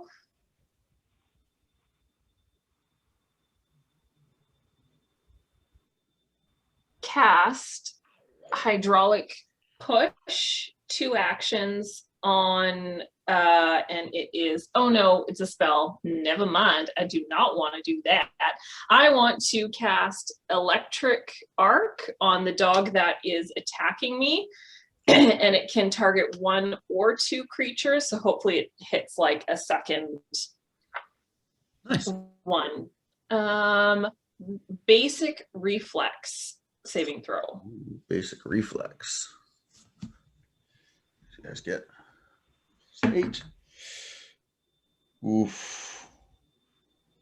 There's a natural 20 for the dog. And the second one, it's only a 4. So then one of them jumps immediately, like the one that just bit you. He sees it coming, immediately dives out of the way. This is why he's pack leader. He avoids it completely. but now because he dived out of the way, the full blast goes into the one that was behind him. Into Dingus behind him. Um, okay, so then 1d4 plus my spell casting ability modifier. Where's my 4? This is my 4. Oh, 1 plus 4, so 5. Damage. Copy that. And this is like, is this the second dog? Yeah. Yeah. And the third dog is on the cart. Yes. And the second dog got 5 points. Damage. Yeah. Oh, shit. That's my turn. Copy that. Now it is. And then, oh, sorry. Said second dog's turn. So then after my round, is the sickened reduced, or can I attempt a fortitude save, or does that have to be on one of my actions? Yeah, you have to use an action to vomit in order to get a new fortitude save. However, this one, yeah, the other stages. Oh, from like the last round. Yeah. Right. So, but the other stages for the way this particular disease works is that each stage only lasts a round. So after the stage on your next turn, it'll be at stage 2 again, and then unless you're bit again. Okay. Or infected in some other way.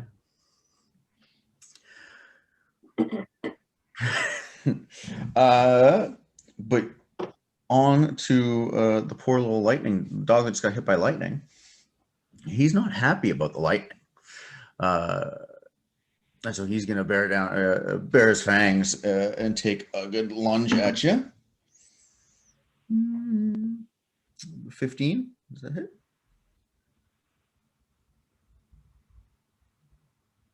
Yes, it does. Oh no!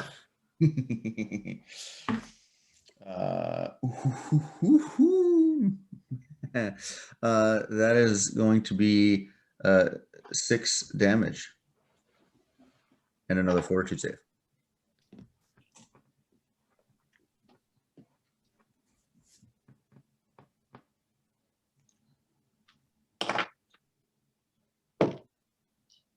Oof. Dirty 20. Hey, fuck yeah, nice. Nice. You're getting used to this thing. This thing sucks. You're gonna have a nasty rash. But you shrug it off this time. I'm so itchy. And Doggo is going to try and bite again, but that is going to be an 11. No dice. No. And then that brings us to Astrid.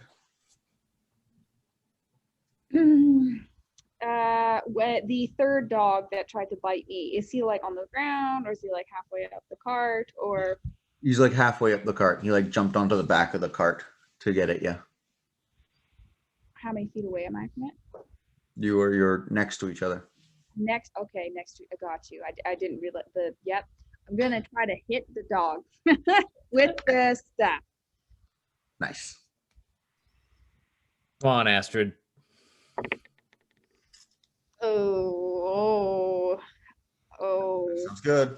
Sounds good. Because I don't have like a proficiency for a staff, do I just not get one? What weapons are you trained in? Simple melee weapons? I'm just trained in dagger, yeah. But I believe witches are trained in. But we're trained in simple and unarmored. Yes. So this is a simple staff is a simple weapon, so you do get to use it. Okay. Yeah. It is. Oh, hey. Don't know what I'm proficient It can either be used one-handed or two-handed. I'll be double handing it. I thought you might be. I figured since you had it up in your head, and just yeah, which means it's a D8 bludgeoning damage. Well, no, I only roll because if I just pull, I don't know exactly what proficiency I'm adding here. I'm just gonna add the proficiency from my armor class. It'd be 4 and then whatever you're attacking with. So either strength or dex. Yeah, we plus your strength modifier. Yeah. Got you. See how. Wow. Okay, wow. So then I got 3. Yeah, strength, man. -2. Oh man. Your strength is -2? Really? Did a dump stat? Oh, that's rough, man. That's rough. Rolled a 5. Well, your proficiency would be 4, so you'd just be adding 2 to that. So, yeah, I mean, it's a 7. It's not much better, but still, fuck. That is brutal. You bring this staff down in a powerful downward swing, and crack! It just smacks against the back of the cart. Narrowly avoiding. That's one action. Is that one action? Is that 2 actions? That is one action to it. Yeah. Well, then I'm gonna try to hit it again. All Not right. roll 5. So the second attack is going to trigger the multiple attack penalty. So it'll be -5. So then I got 18. 18 hits. Fuck yeah. And you said D4 damage dice, eh?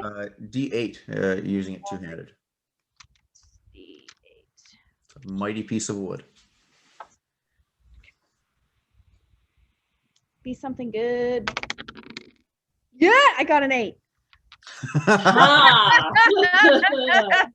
Nice. Woo! Yay. Okay, and then for my final action, can I just hit it again? You can. The last attack will be at -10, though, with a multiple attack penalty. Maybe.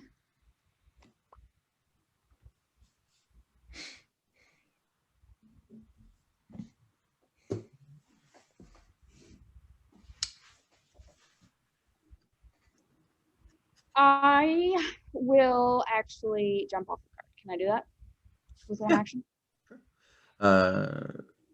Absolutely. Yep.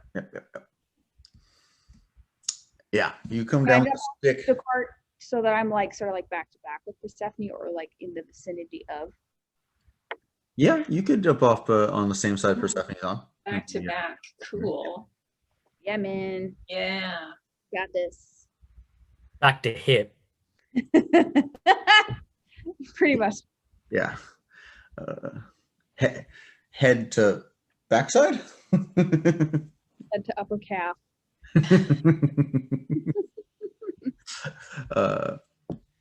Cool. Yeah, that's your last action. You jump down. Yeah, you swung the staff at this dog. It lets out another yelp. And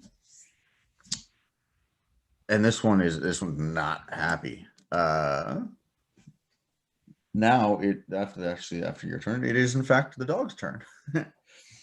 And this one is a freaking mighty blow. And so it's gonna jump off the back of the wagon and actually start like limping away a bit. Ooh. Yeah. Yeah,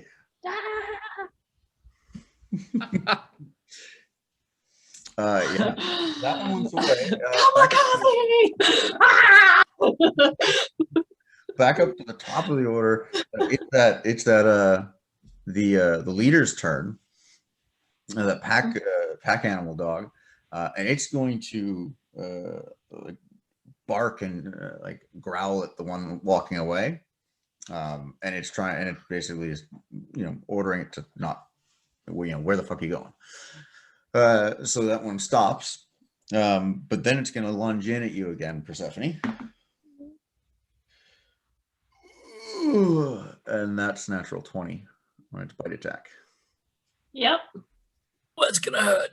That's going to hurt a lot. I'm at 6 hit points. Hey, Pat. Yeah. Just query. Both of those dogs were frightened. Does that like do anything at all for their last round and this round? Also, the leader is reluctant to hurt me. No, he's not. Never mind. Damn it! I should have done him first. That was the one that's limping away. Is the one that was like it Okay. just took half its hit points, and then also isn't happy about attacking. Okay.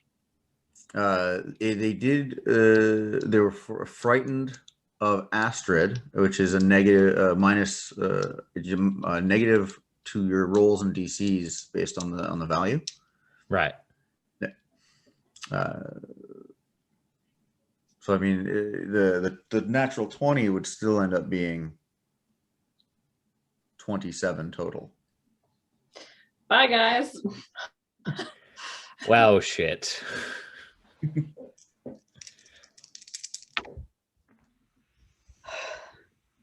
Ooh. Oh. Well, that's the dice gods repaying you. Can I put that in front of the camera? Just tell me what it is, Pat. A 1 and a 2. So it's a total of 6 damage. I'm down. I'm at 0 hit points. All right. Oh, level 2 sucks. Oh my god. And that would be Persephone's turn normally. So that means you have the dying condition. Have we done this yet? Have we gotten to dying yet? I don't know if we did, because when Rolly went down, Finnegan was able to get him up before he had to make a roll for it. Yeah. In our game before starting this one.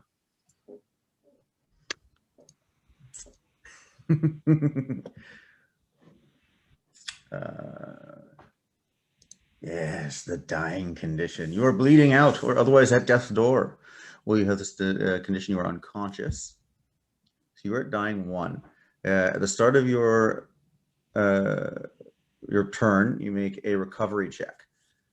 So yeah, I think it's just a flat check too. It is. Persephone, roll a d20. You're trying to beat DC 11. 17.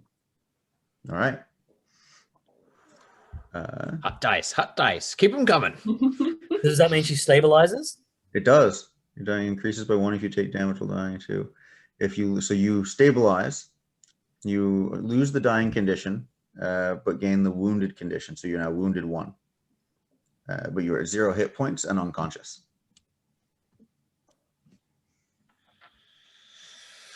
Oh, that's rough.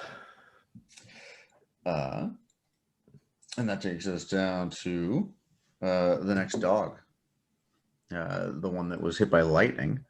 It sees a big scary Astrid with a stick. And it's going to try and step up and attack you. But that's going to be 9. He was frightened. 2. 16. Does 16 hit you? Yeah.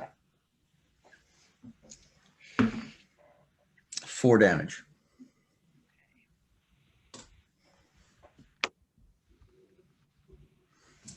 Don't look so happy, Pat. Oh, like he's killing off 2 characters in episode In the 3. third game. Yeah. Way to go. You proud of yourself? Yay. Oh man, I say 2, but after my stealth mission, it could be 3. You never know. Next attack is 11. No. Third attack. No, it stepped. So that's it. That is its reactions. Astrid, it is your turn. Come on, Astrid. Come on, Astrid. Well, in seeing all this, I am like grieving Persephone, kind of stunned. Dog bites me, and I want with all my might to like hit the dog that bit me with the stick. Hopefully I don't roll a 5. Swing. Come on, come on, come on. A rage happening here.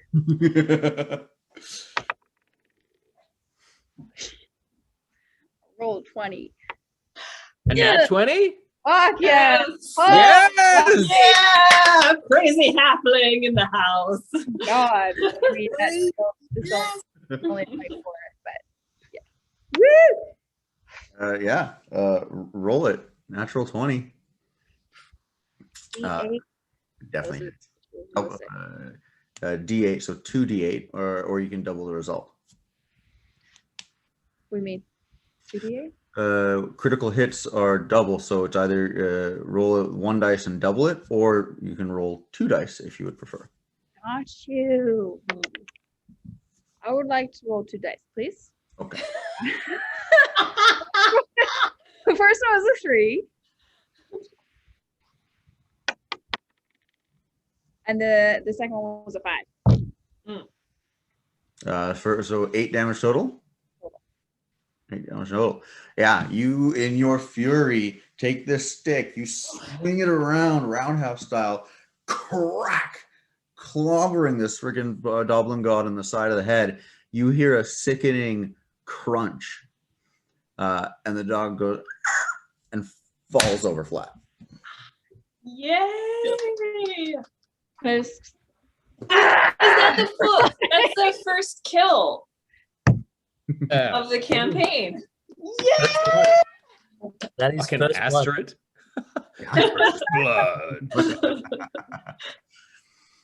Blood. Heck yeah. That brings so Astrid, that's one of your actions. You still got 2 more. I just, with complete and utter malice, look at the other dog and take my stick and fucking want to whack him over the head too. Okay. Please don't roll 5. Please don't roll 5. Guess a little bit better. It's a 15. 15. Was that on the nose, or was that like Decent. Let me just double check if the frightened. Yeah, is he still frightened? He is. I mean, how could he not be? I'm frightened. I am frightened. Frightened doesn't reduce their AC, Pat, if that's what you're looking for. That was exactly what I was looking for. In Yeah. which case, 15 does not connect. okay? With my last action, I'm gonna try again. Feed me a healing potion. Ooh. Damn it, birds. We don't have time for your In the cawing right moment, now. man. These things gotta go down. Mm.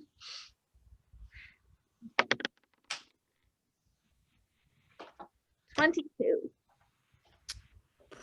Would With the minus 10? the minus 10? Oh, minus 10. Oh, I forgot. No, I forgot about the minus 10 part. Sorry.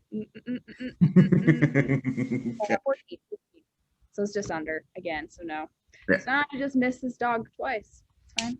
Fine. It's okay. It's okay. That takes us to the other dog that was already trying to leave. It just sees one of them get murdered. It's running away. Ooh, yay. Oof. Which brings us back up to the top of the round with the leader dog. Oh, damn. The wiener dog? Leader. Leader dog. I like wiener dog better. And it is doing like a double take between the one running away and the one on the ground, and it sees Persephone on the ground, and it's thinking like, such an easy meal, so close. So it's gonna come after you, Astrid. What are your hit points, Astrid? 18. Okay. That's an ominous question if I ever heard one. Probably natural 20. It's just like making sure that I was going to die this. The correct answer to that, I believe, is you don't know. Could be for anything. But I imagine this 19 hits you. Yeah, that hits. That's going to be 6 damage and a fortitude save. So fortitude is a d20 plus fortitude. Yeah. Yeah. Well, it's a 10. Total? Total? What? Right. You are also now sickened 1. Which just means you take, for 1 round, you take -1 to all of your checks and DCs. Let's see if this guy can do anything else. Nope, that's going to miss. And that is also going to miss. He is just drooling and snapping at you. But it is your turn now. Okay, with my first action, I would like to try to hit the dog. Yes. Swing. So that's 18. 18 hits. Yes.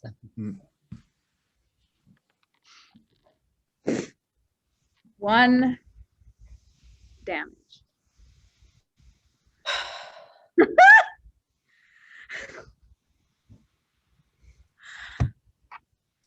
I actually feel sick. God. Come on, Astrid. Come on. Actions. How many actions to give her a potion? 2? Yeah, it'd be 1 to pull it out and 1 to feed it to her. Okay, very good. I'm going to attempt to hit the dog again. Okay.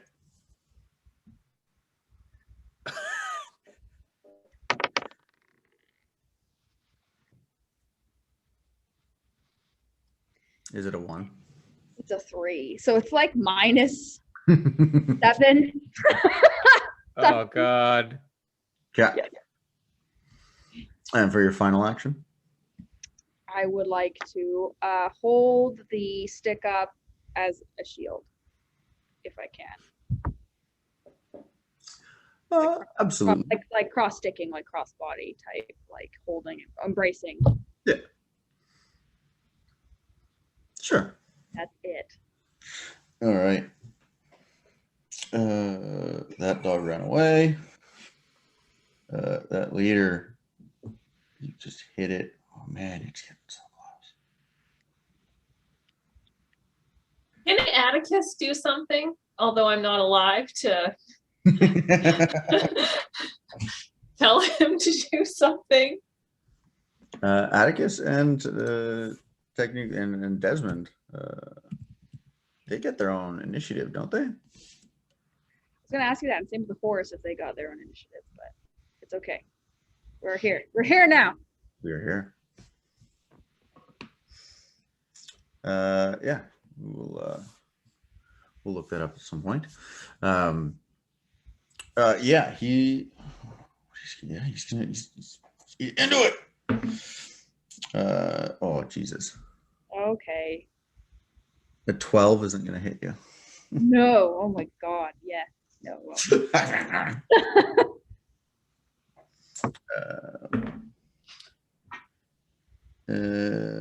15. Nope. Oof, so close. So close. You dare get it on this one.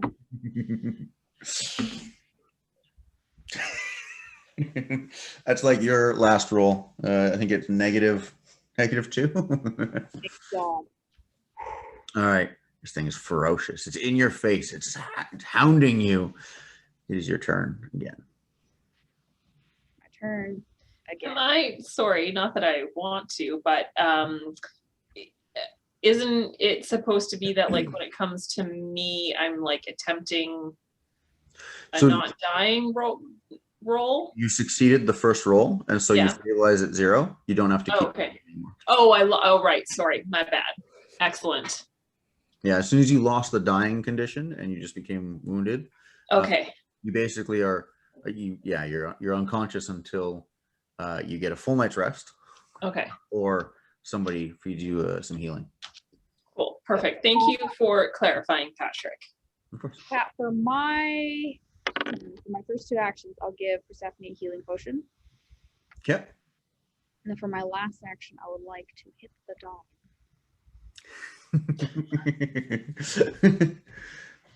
Absolutely. You manage to, you're fending off the dog. You pop one of the potions that Persephone herself gave to you a moment earlier in the day.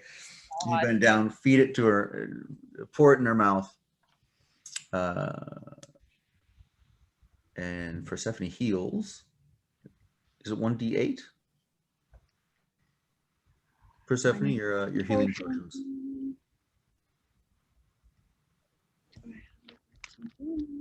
For a minor, 1d8. Okay. Astrid, do you want to roll a d8?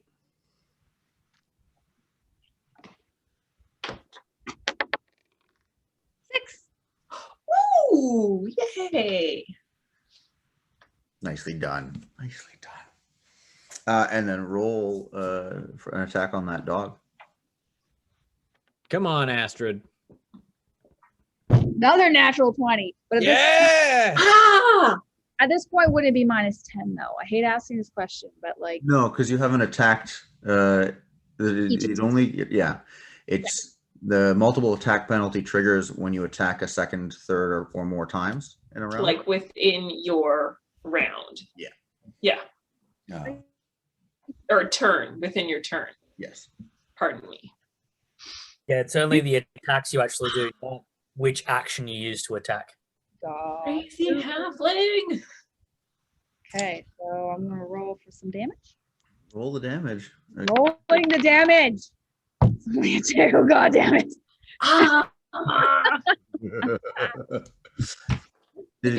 We're so close. Yeah, We're go. so close. Did you roll 2 dice? Oh, because of critical success. 3, so 5 total. Yeah. You go, girl. Yeah, that's right. You whip. Come on. You whip this stick. You're wildly swinging this this stick. You grab it again and smack it upside the head. You can clearly tell that it rings this poor creature's bell for a sec. And now there's like, it is bleeding. One of its eyes is red and swollen. It's bleeding from the mouth. It gets up to it's got 2 hit points left. It gets to its turn then, and it is going to run away. Oh no! I'm alive now. I'm conscious now. And Pat, Yeah.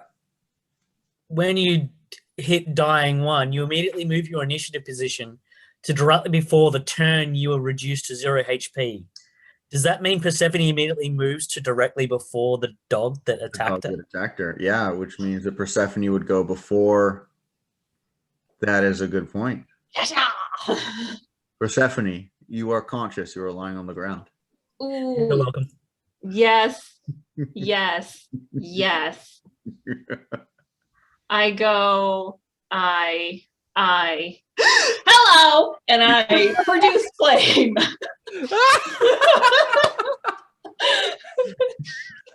That's in its face. Okay.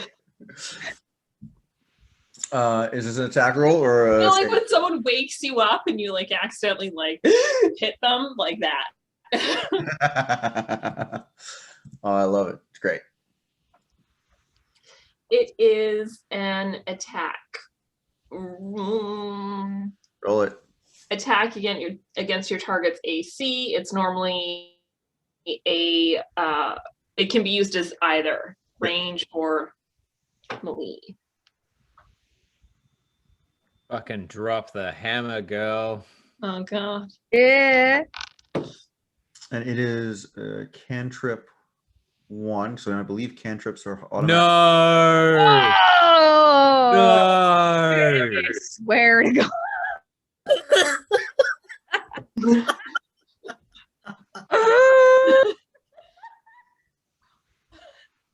But it's +4, so 5.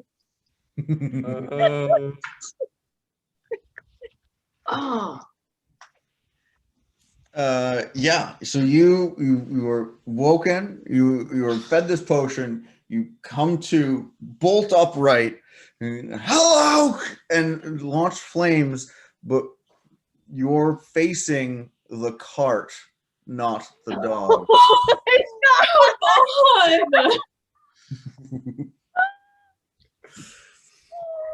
god! Oh my god, unhitch the horse. Unhitch the horse. Your security deposit. Oh. So you throw fire at the cart, and it does 1d4 of fire. So it's actually wait, you were level 2, so it's automatically heightened because it's cantrips, right? Yeah. So it's 2d4. But I thought it didn't heighten like until. Isn't it half your level rounded up? Yes. Right. So then when it's not heightened yet, it's not going to be heightened until level 3. Yeah.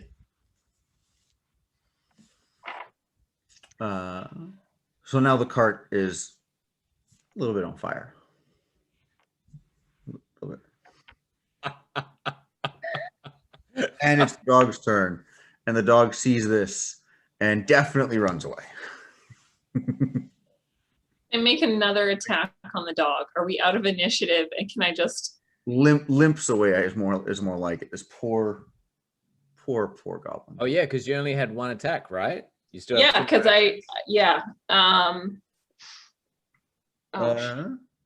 Well, the produce flame is 2 actions. Yeah.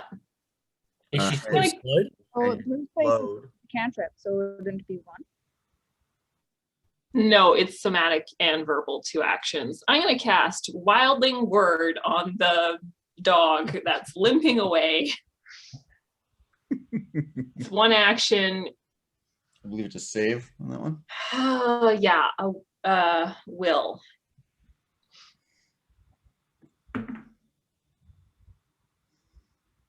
It's a natural 1.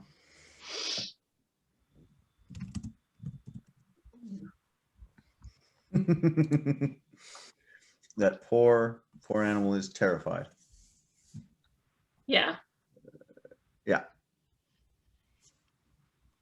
He won't be coming back. Is it still limping away in the distance? Oh yeah. It's limping away, trying to catch up. Follow where its other thing, compatriot is. Can I Yeah. cast another cantrip? Yeah, it'll go all the way around. It's leaving. It is even limping. It's about 60 feet away from you now. No problem. What would you like to cast? I would like to cast Ray of Frost, which is a range of 120 feet. Oh, shit. Damn. Yes. Persephone has a vindictive streak.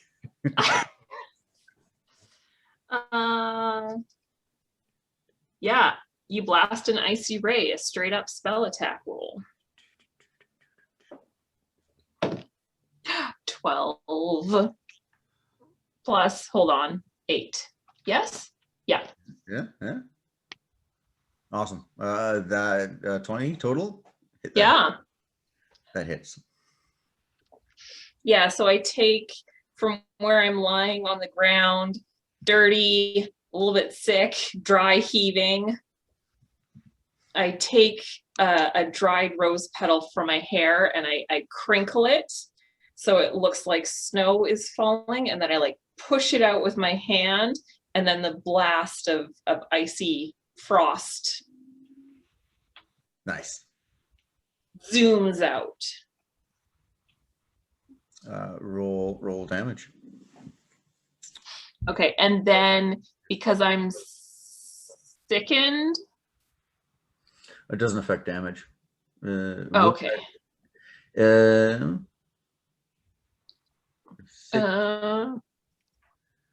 You're sickened. Critical success, the target takes double damage and takes a -10 foot status penalty. Success, the target takes normal damage. Okay. 1d4. 4 plus 4. 8. You see this thing, it's trying to limp away. It is not looking back at you. As it's going, it goes to jump over a fallen tree or a log, and this blast takes it in the back, and it freezes solid mid-lunge. Oh, so fun! You have a statue! Yay! Ice sculpture!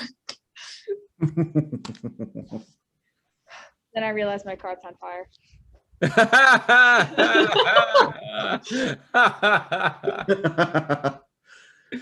Yeah. Doesn't take you long to beat the flames out, though. Start screaming. It's a little singed.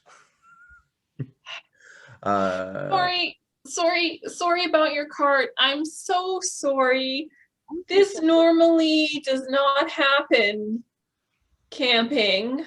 I just usually do a lot of bird watching and collect mint leaves. I'm so sorry, Astrid.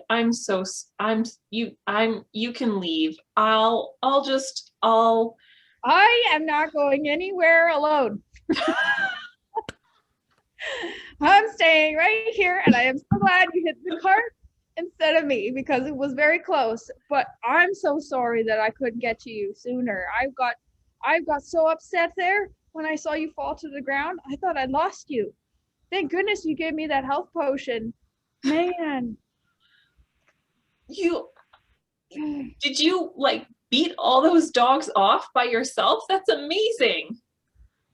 Oh, well, thank you. I mean, I probably couldn't have done it without your staff, so I appreciate you letting me borrow it. I mean, the frozen hair stuff. That was pretty cool too.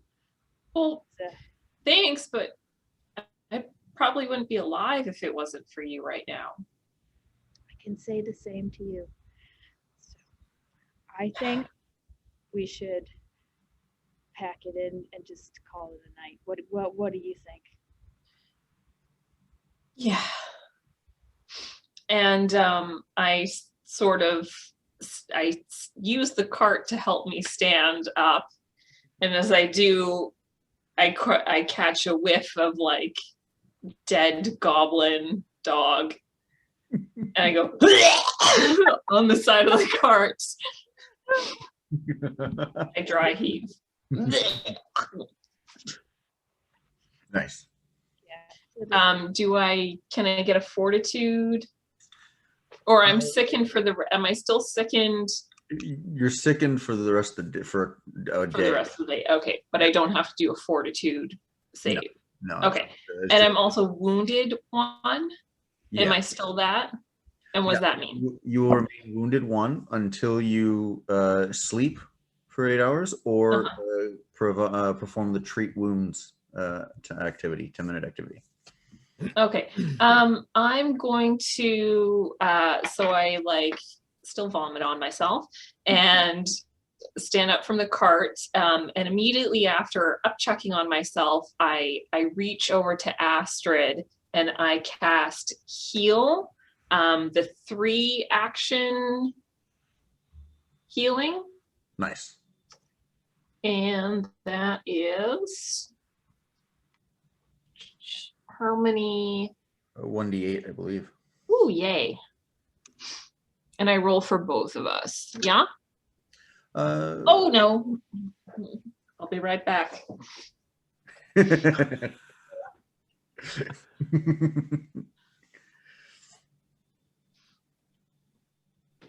Oh, balls, 2. Better than nothing. You get the +8 as well, because the 2 action is the +8, right? You don't get the The plus. 3 action. I looked into. I was watching a few other YouTube videos. The benefit of the 2 action one, it gets that additional +8 for like 1 target. The benefit of the 3 action one is it's everybody, all creatures in this area. So it gets the 1d8. It's less healing, but it affects multiple targets. Instead of the 2 action one is 1 target, but more healing. Okay. Well, we're about to sleep, so. That was just gonna say, while you guys are recovering and setting up camp, Yeah. we have. Oh, and I do, sorry, housekeeping. I do alarm spell around the camp. Yeah. Good call. Good call. Very good call. We have another goblin creature to check in with. Gallain? Just so it doesn't interject with what I'm sure is going to be a very fascinating Fizzle adventure. Gallain is probably like, well, he finishes up his training, notices Fizzle's not around, goes, well, Fizzle knows where to find me, goes and has his dinner, his usual place, usual drink, usual back to the apartment, and Fizzle's not there. It's like, well, it's not the first time he's been out. Goes to bed. So we don't have to get to it later. Okay. The floor is yours, sir. Ah, fuck.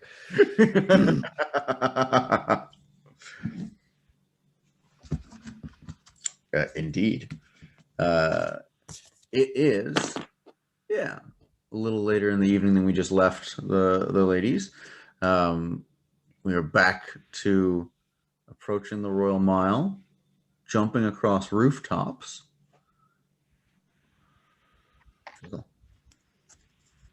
Yeah, doing a kind of similar approach to what I did the other day. Like where I can, doing rooftop to rooftop, and yeah, I want to. The last route was fairly safe, but now that I've kind of seen where some of the guards are, I want to try and avoid any hot spots.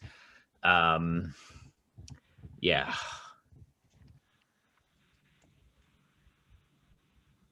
Stealthily, naturally. Yeah. Stealth roll, please. Fuck.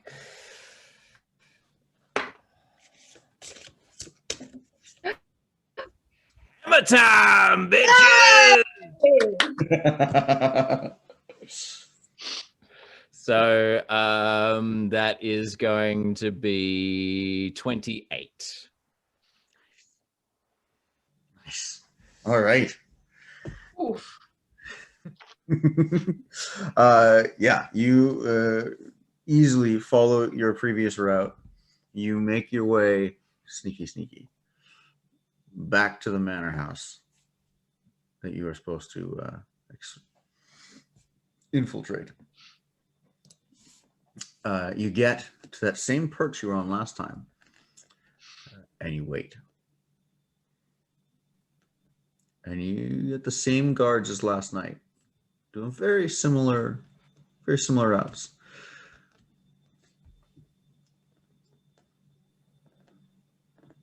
Okay. What do I see lights on upstairs or downstairs in the manor house? Give me a perception check. Here's where it all goes wrong. I'm not even shitting you, natural one. I'm not even shitting you.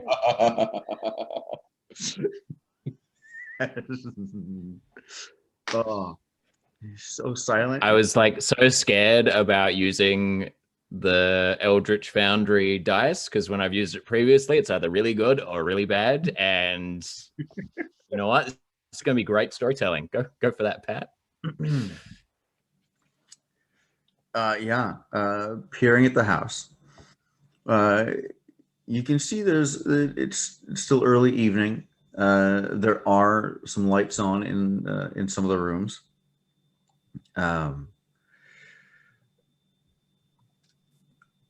Something, one of the lights on in the downstairs room.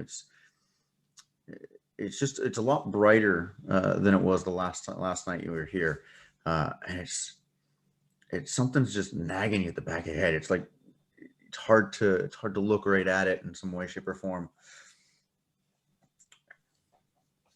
You're leaning in close, and the tree that you're sort of hiding behind, but it's by the top of this the fence here. Your hand slips on a branch, and it swings and pokes you right in the eye.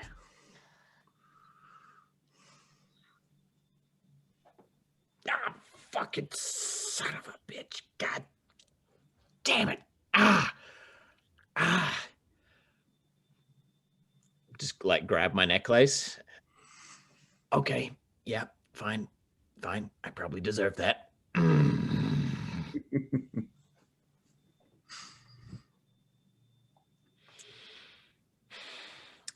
Okay. So it is like 8 or 9 o'clock at the moment. Yeah, it's getting, especially like doing that same circuitous route back here. It's actually closer to like 10:30. It's Okay.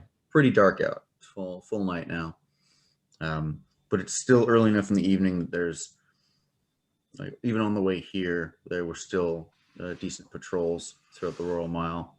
There are still lights in most of the houses. Okay. I want to wait until Chain Smoker is he on guard duty again? As you're sitting, waiting for the thing to roll, rubbing your eye clear a little bit, trying to focus again a little bit through it. And you track the guards as they're on their rotation, and it appears to be the same two guards. So one guy, younger guy, super attentive. He does his, by the book rounds. Second guy, a little older, a little bit of a pot belly. He comes by just smoking as he goes. Okay, great. I want to wait for the competent guard to like walk by, get underneath me, and then once he's because they're keeping their sort of same like 10 to 15 minutes in between their rounds. So I want to give it like 2 to 3 minutes after the competent guy has gone past with the dog. And then I'm gonna down from my perch and make a dash for the edge of the manor house underneath the balcony that I saw. Okay. Oh, this will be fun. I'm glad those dice are warm. Give me an acrobatics check to jump down. Dirty 20. Nice. Yeah, you see he comes by, he's all business, his head on a swivel, he passes, you sit there, count 1 minute baby, 2 minute baby, 3 minute baby, jump down, run. Give me another stealth roll for running across this somewhat open field. No. No, it's not a natural one, but it's only 13 total. Okay. Okay.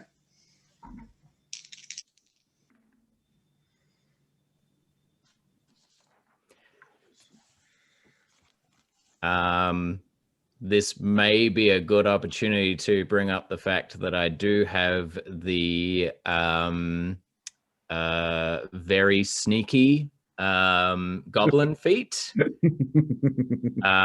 which means as long as I can move 5 feet farther when I sneak, and as long as I continue to use sneak actions and succeed at my stealth check, I don't become observed, even if I don't have cover or greater cover and aren't concealed at the end of the sneak action. Okay. It's really good to bring up. I like it. We are looking at this guy.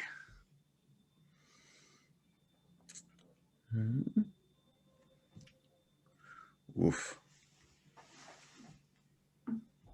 Not bad. Yeah. You make your way across the courtyard. You think of full sprint. The confident guy is well over 100 feet away to your right. You know, you've got at least another 10, 12 minutes before the next guard comes around the other side. You are gunning it. You're booking across, and as you go across, it's nice soft grass. It's good and easy to run on. There's not a lot of stuff to hide behind, but and you make it most of the way across. Give me another stealth roll to get across the next half of the yard. It's 11. Okay. You're booking it across, and it's dark, and you're nervous, but remember you got your crowbar in your bag, and as you go across, you hit it sort of like a little divot in the grass, and you almost roll your ankle but recover, but it makes you shift, and you feel your crowbar in your bag shift over, and it just goes clink against something else beside it. But you're committed now. You got to keep going. So you run. You make it to the house. Doesn't appear there's any noise. No one's yelled at you yet.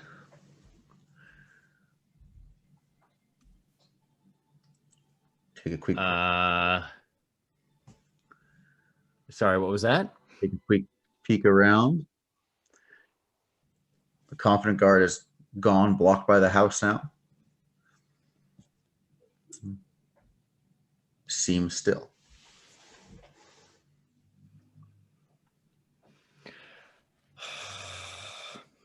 Okay, here's where I do the dumber of my two plans. Gonna take the rope off that has the grappling hook on it, and I'm gonna very quickly just do a little twirl and throw it up to the balcony up above me. Nice. This feels like. Give me an athletics check. No, that's grappling when you're trying to grapple somebody else. Give me a dexterity roll for this. Just D20, add dexterity. Yeah.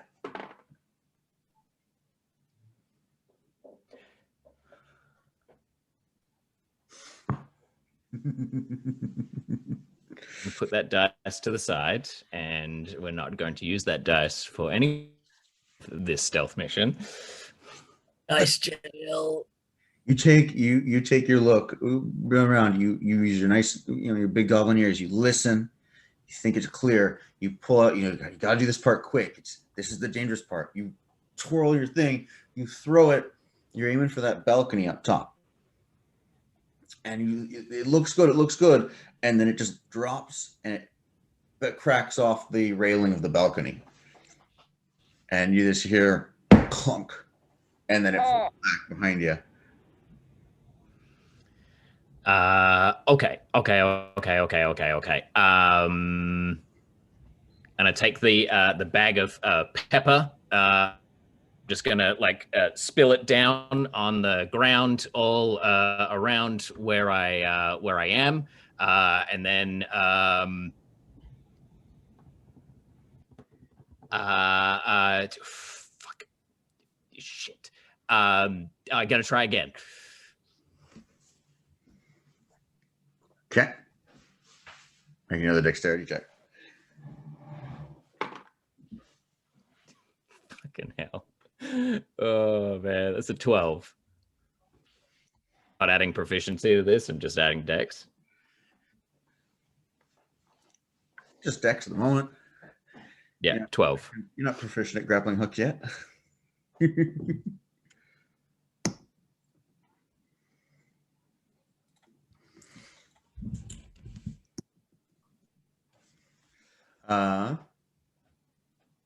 Okay. You wind up this time. You think you spread the pepper around. You're looking. You're listening. You're thinking, is anybody running? Is anything happening? What's going on? You pull your rope back together. Again, you swing it. You toss it over, and this time you've tried it once. You got a little bit more reach on it. Swings over the railing, wraps around, locks into place. Give it a couple tugs.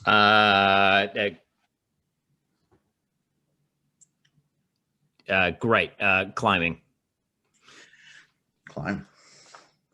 Athletics check.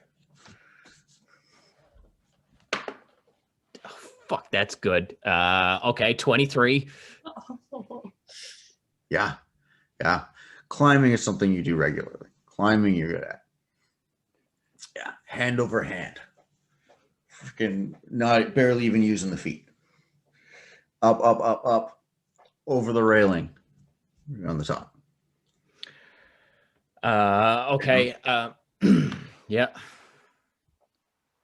Do you pull the rope back up? Yep. I'm gonna pull the rope up. Pull the rope up. But I'm gonna leave it on the balcony for a quick getaway. But yeah. Okay. All right. Settle. Give me a perception check. Fuck. Shit. 13. Oof. So you got the servant's house, the guest quarters to your left. You seem to have the master bedroom to the right. Master bedroom, no lights on in it. It's dark. Seems like the top floor is dark. The guest quarters to the left, there's lights on in that house.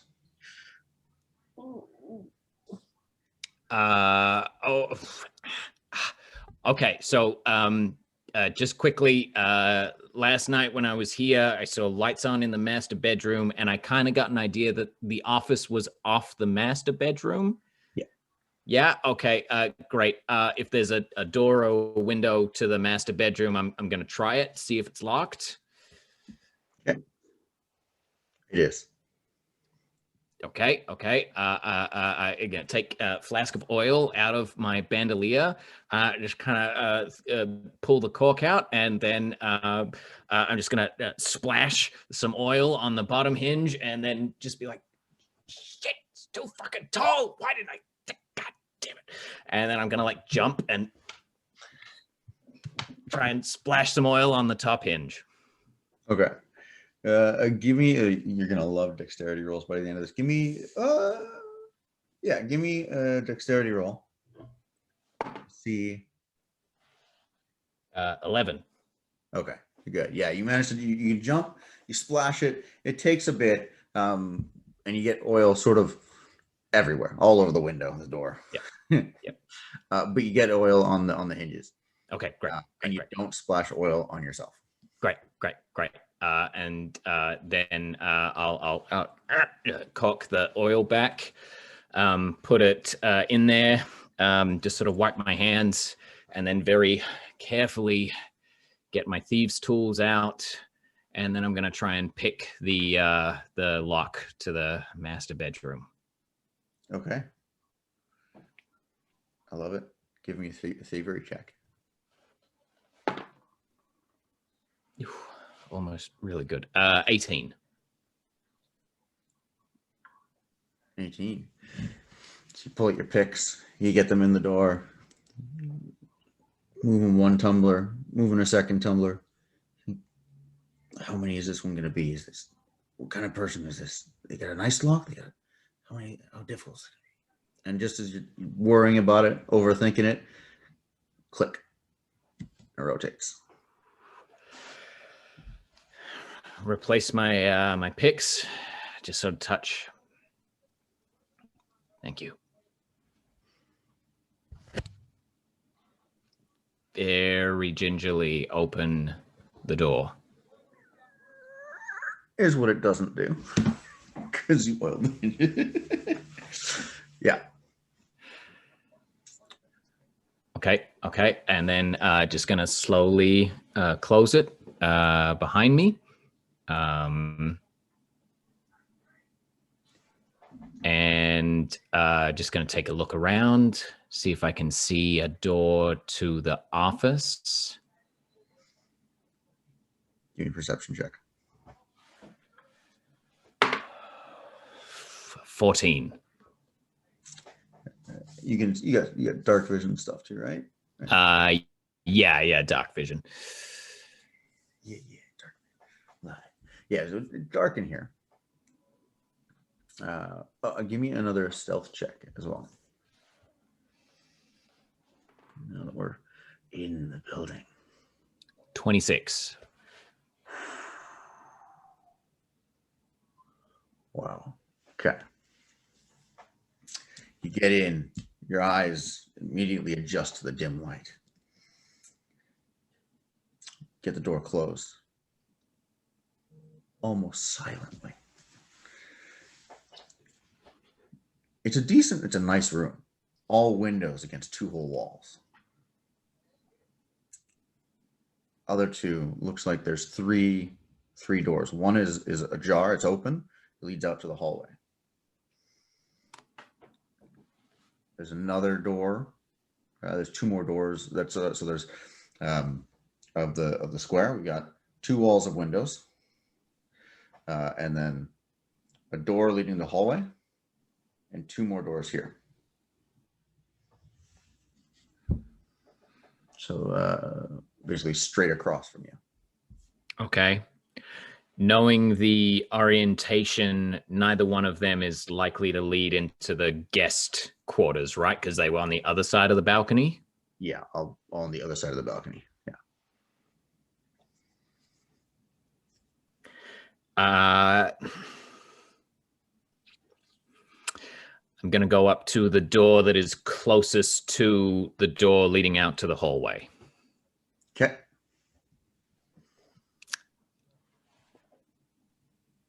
I'm going to try it. Is it locked? It's unlocked. Okay, I'm going to go to the other door. I'm going to try that one. It is also unlocked.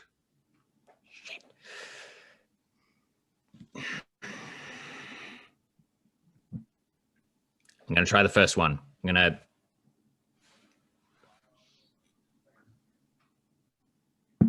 to take my flask of oil out again. I'm going to be a little bit more careful. Actually, did I see like a rag or anything like that? Like a piece of cloth or anything that's nearby? There's bedding on the bed, lovely duvet and pillows, pillow sheets and whatnot. There's an armoire against one wall. It's a very tidy room. It's too tidy. Like it almost feels like someone doesn't live in this room kind of thing. Just very put together. Okay. I'm smart, but I don't know how rich people live. Rich people probably keep things really tidy, so maybe they don't have cloths lying around. Okay, fine. Yeah, fucking goblin. What would I know about dumbass humans? Gonna go over to the bottom hinge of the first door and just like drip a little bit of oil onto it, recork it, and then put it back in. And I'm just gonna like open it like 2 fingers. I'm gonna open the door like 2 fingers and peek in.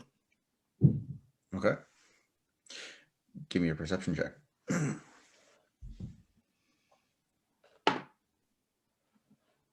Fuck. 9.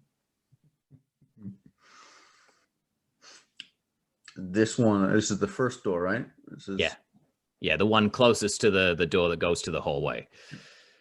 It's very dark in this door. Take a peek in, but there's no light. But the shapes start to coalesce a little bit. It's a very small room, maybe 5 feet by 5 feet by 8 feet, and there are shirts hanging along one side of it, and it looks like a chest of drawers against the other wall. It's a walk-in closet. Okay. I'm gonna slowly back out and just like gently close it, and then I'm gonna move to the second door, and I'm gonna do the same thing. Put a little bit of oil on the bottom hinge, then open it 2 fingers and peek inside. Perception check. Okay, that's good. 23.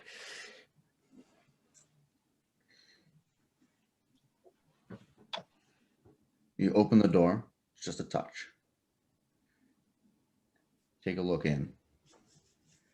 And based on what checking the place out ahead of time, sort of your idea roughly of where the office is, you're pretty confident this is the office.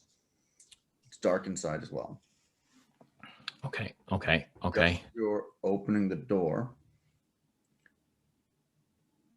You hear a door downstairs open and close. You freeze. But you have found the door you just opened opens to the office you're looking for. Shit. Okay. Looking into the office, does it look like there's a window that leads outside? Yeah, there's a window. The office itself opens up. It seems to be sort of L-shaped. So like the walk-in closet takes up a chunk of it, but you enter in.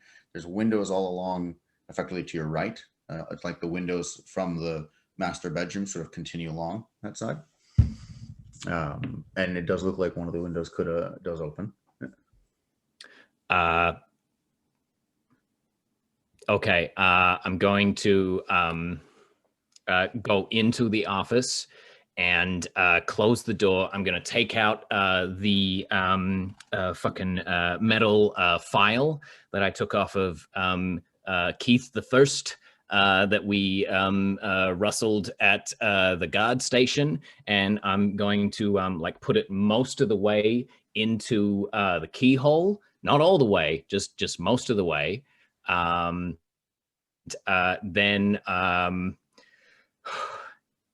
breathe.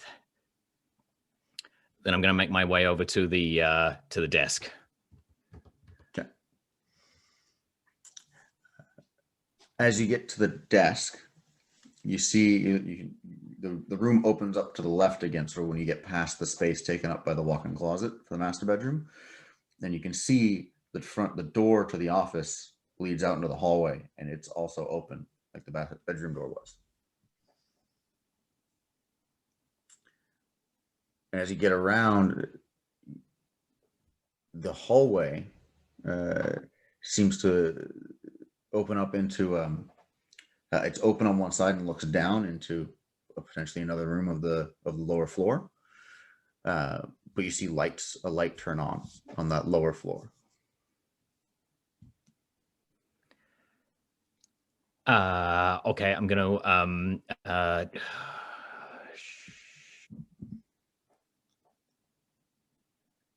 fuck it. I'm gonna go over to the doors that lead out to the hallway, and I'm going to close them and try and lock them. Okay. Then once I've done that, I'm going to run back to the door that leads into the bedroom, and I'm going to try and lock that if there's like a little hinge lock on there. And is there a hinge lock that I can like lock it from the inside? From the office bedroom, from the office to the bedroom,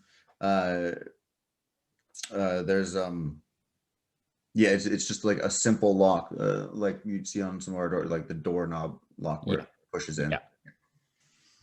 Okay, great. I'm gonna turn that and lock that, and then I'm gonna grab the metal file out. I'm gonna run back over to the hallway doors, and I'm just into the lock of the hallway doors, so that if they try and use a key, then this fucking thing is in there.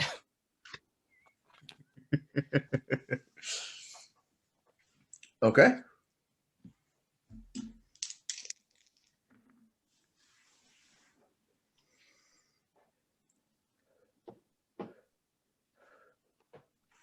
Then if you don't have anything for me, I'm going to go over to the desk. It scares me when you don't say anything, Games Master General. Then I'm going to go over to the desk, and I'm just going to start searching. I'm going to try and see if there's any like locked drawers at all first. Okay. There are, looking at the desk, there's about 5 drawers that you can see. It's got one of those silly center drawers, like for pens in the middle, and 2 on either side. The right-hand drawers are both locked. Okay, great. I'm gonna get my and then I'm gonna get my picks out, and I'm gonna try and pick them. Okay, give me roll thievery. That's 20 for the first one, and that's 19 for the second.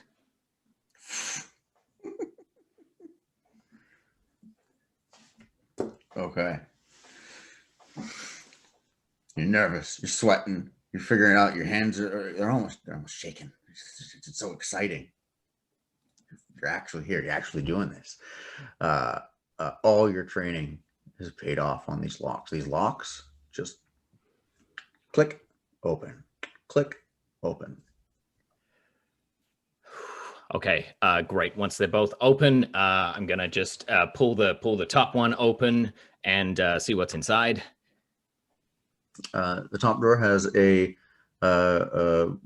just a leather-bound, could be a journal of some sort. Great. Gonna grab it and put it in my bag. Sure. Anything else in there, or just the leather-bound journal? Just the journal. Yeah. Just the only thing in this drawer, just the journal. Okay, great. Close it. Open the second one. See what's in there. It looks empty.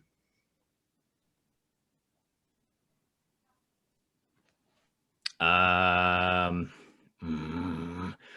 put my hand in and just sort of tap on it. The bottom seems to have like a bit of a hollow noise to it. Okay, I'm going to take the entire drawer out and tip it upside down and just kind of shake it a little bit. There's a false bottom in the drawer and it falls out. Great. Once it's upside down, you can see there's a little hole, a little like button underneath the drawer. Technically, you probably could have pushed it and it would raise the inside. Yeah. That's really smart. Yeah, having a button. Yeah, you pull it out, you hit that, it slides across. Oh, you know what? I got to take a moment and appreciate the workmanship here. That's not the fucking time. Okay, flip it back over. Have a look. What was hidden? So there is a cloth, something wrapped up in a bundle of cloth. There is a dagger with some jewels in it, and there is another journal similar to the first one. I'll take all of it and put it in my bag. Then I'll replace the second drawer in there. Shit. You need perception check. Fuck. Shit. 15. You think you hear footsteps coming down the hallway.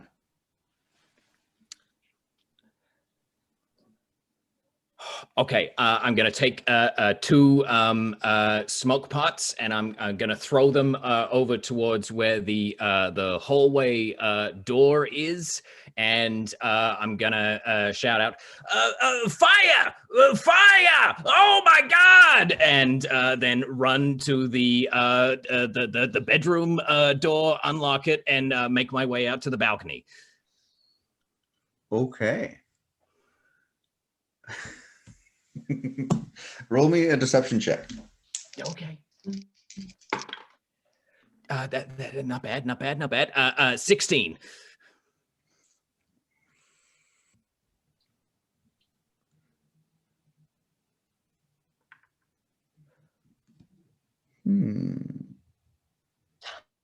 I don't like that.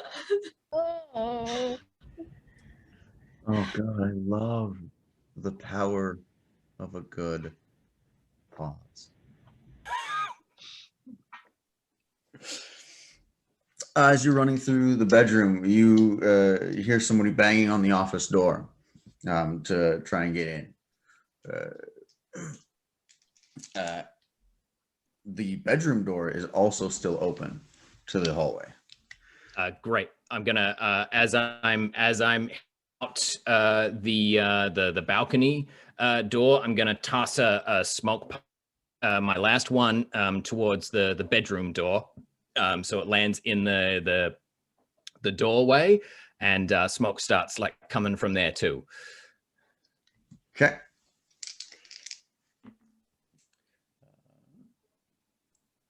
You hear someone finally like burst down that office door. But that's you can now step out if you want. Great. I'm gonna go onto the balcony, throw my rope down, and just slide down that fucking thing.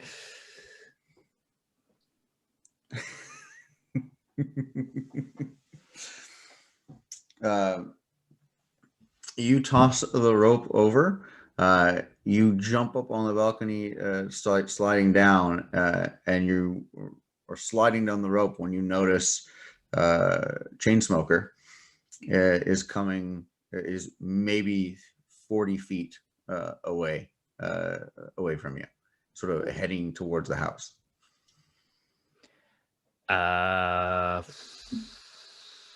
Okay. Okay.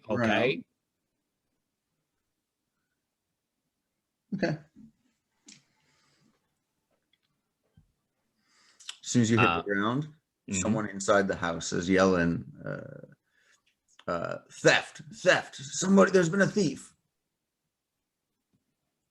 I'm gonna once I hit the bottom, I'm gonna grab a chili pot and a dagger out, and then I'm just gonna lean against the wall and keep my eyes on Chainsmoker and see what he does.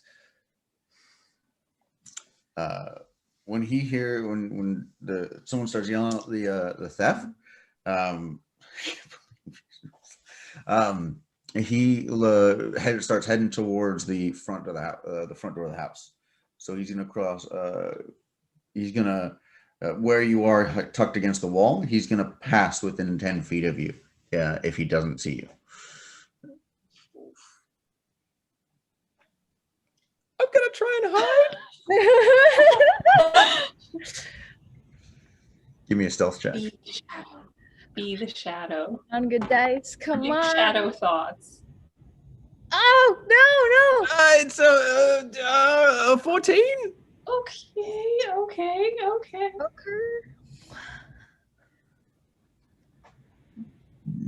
Pardon me. 14? Yeah.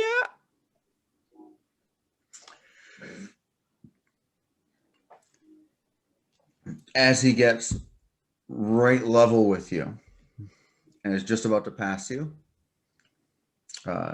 he tosses his cigarette at the wall, but just tracks where it went and he looks directly at you. Ooh. Chili pot in his face. Roll initiative. Fuck. Oh my god. Fuck. Oh. Oh no. What'd you get? 12. 12. Oh. Where are the shadow gods? So he's going first.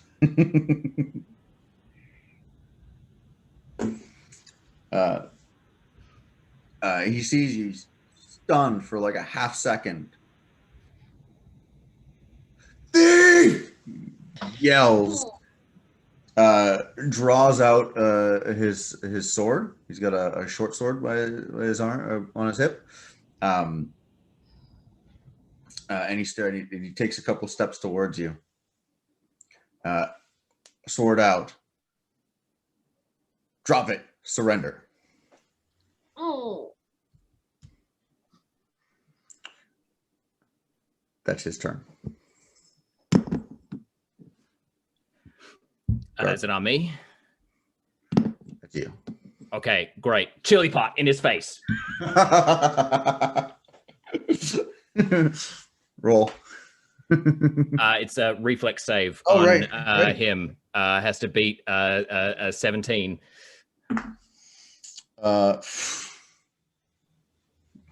It's an 8. Motherfucker is blinded for a minute. I spend the next 2 actions booking it for the wall.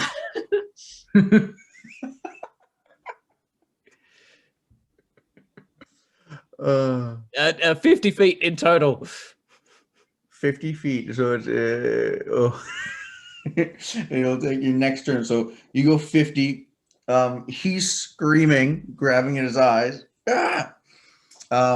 You glance behind yourself. You can see there's somebody who's come out from the front door. The person who was inside. 2 more guards have come out from the guest house, and the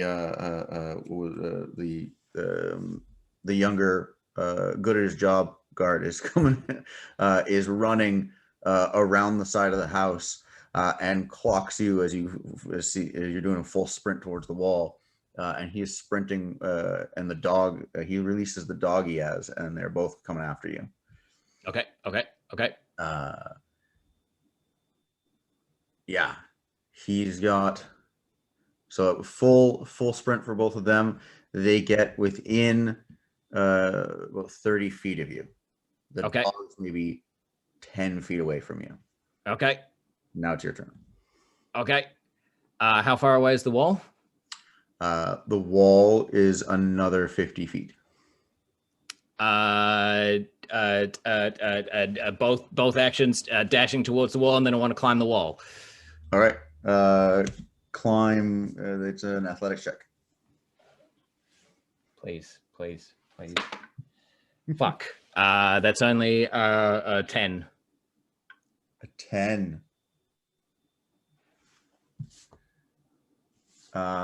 You get onto the wall. You get maybe about halfway up.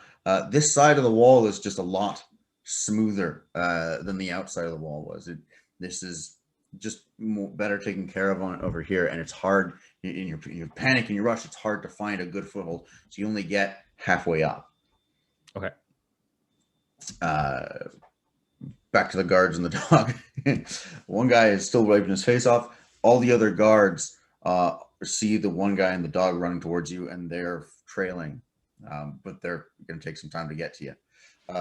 The dog gets to the bottom of the wall and makes a leap to bite you.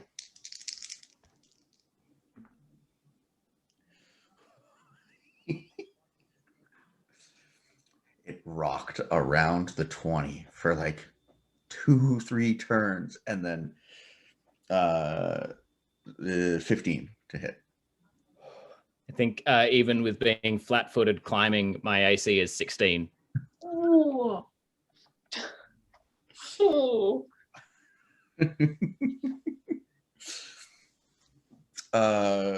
Okay. The guard gets to the wall, and he makes it to the wall but can't start climbing it. The others make it about halfway across the yard. Your turn. So both the dog and the guard are like together, like underneath me. Yeah, well, yeah, like within. They're basically right next to each other, underneath you. Yeah. Fuck it, I'm just climbing the wall. Another athletics check. 6.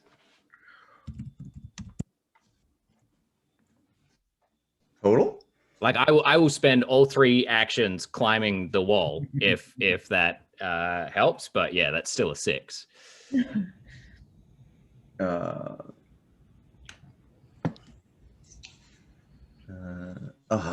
Okay. You're like, I just double checked the climb.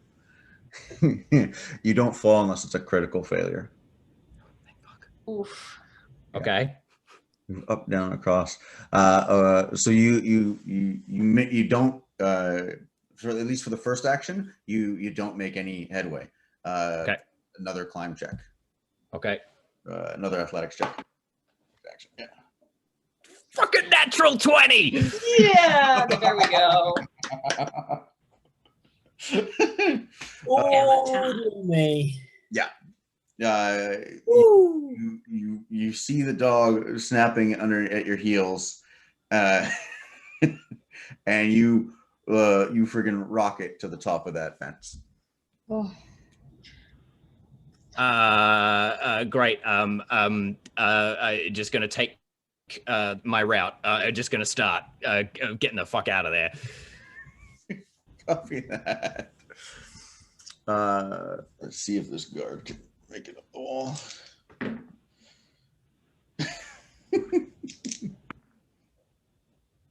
Yeah, you get like 2 turns worth of movement away from him before he gets to the top. Are you being stealthy when you get up there, or are you flat booking it?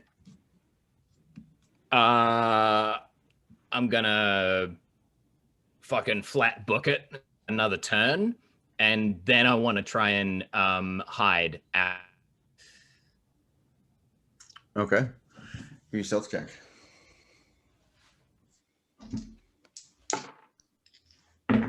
Uh, 18.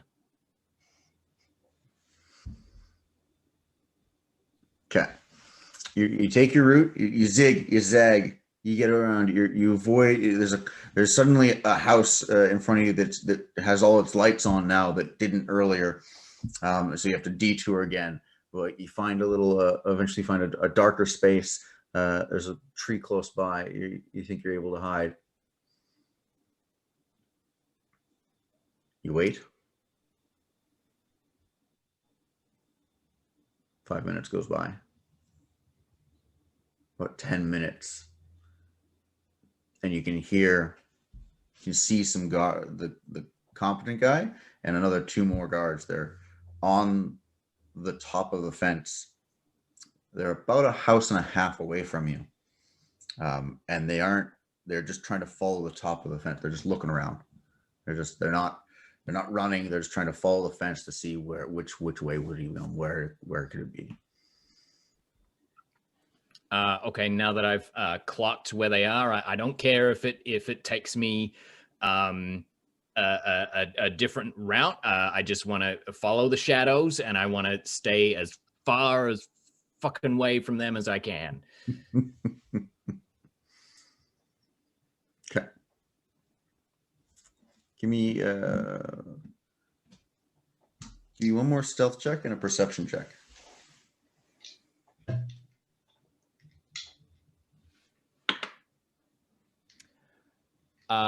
Stealth check is only 13. Perception check is only 12. Okay. I figure I might be going into like unknown territory now, so I'm probably a little shaky. Yeah, you start heading deeper into the Royal Mile. Like you haven't been to this sort of side before.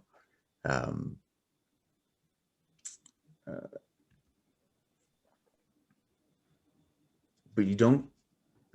5 minutes go by, 10 minutes by. You're moving steadily, but it's just getting less and less familiar. But actually, the farther away from the commotion sort of you get, it's getting late enough that most of the houses here are dark now. And over the next couple of hours, you eventually find your way out of the Royal Mile, back to some familiar piece of the city, back to the rooftops.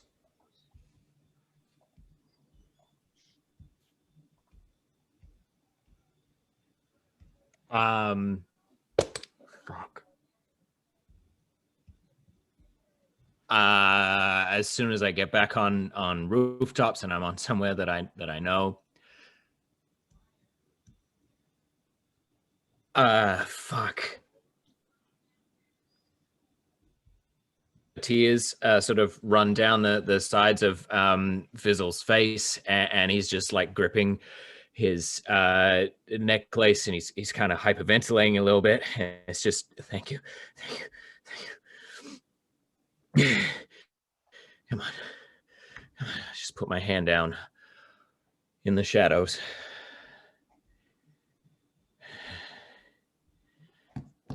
Just pat the ground with a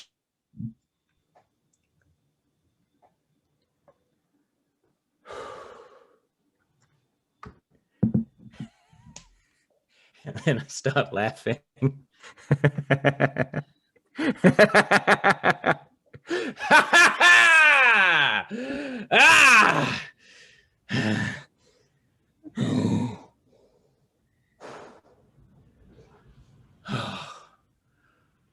Oh man, Gallain's gonna be pissed he missed out on that one. And I'll start making my way back back to the loft. See what I got. Nice. And we will find out what you got next week.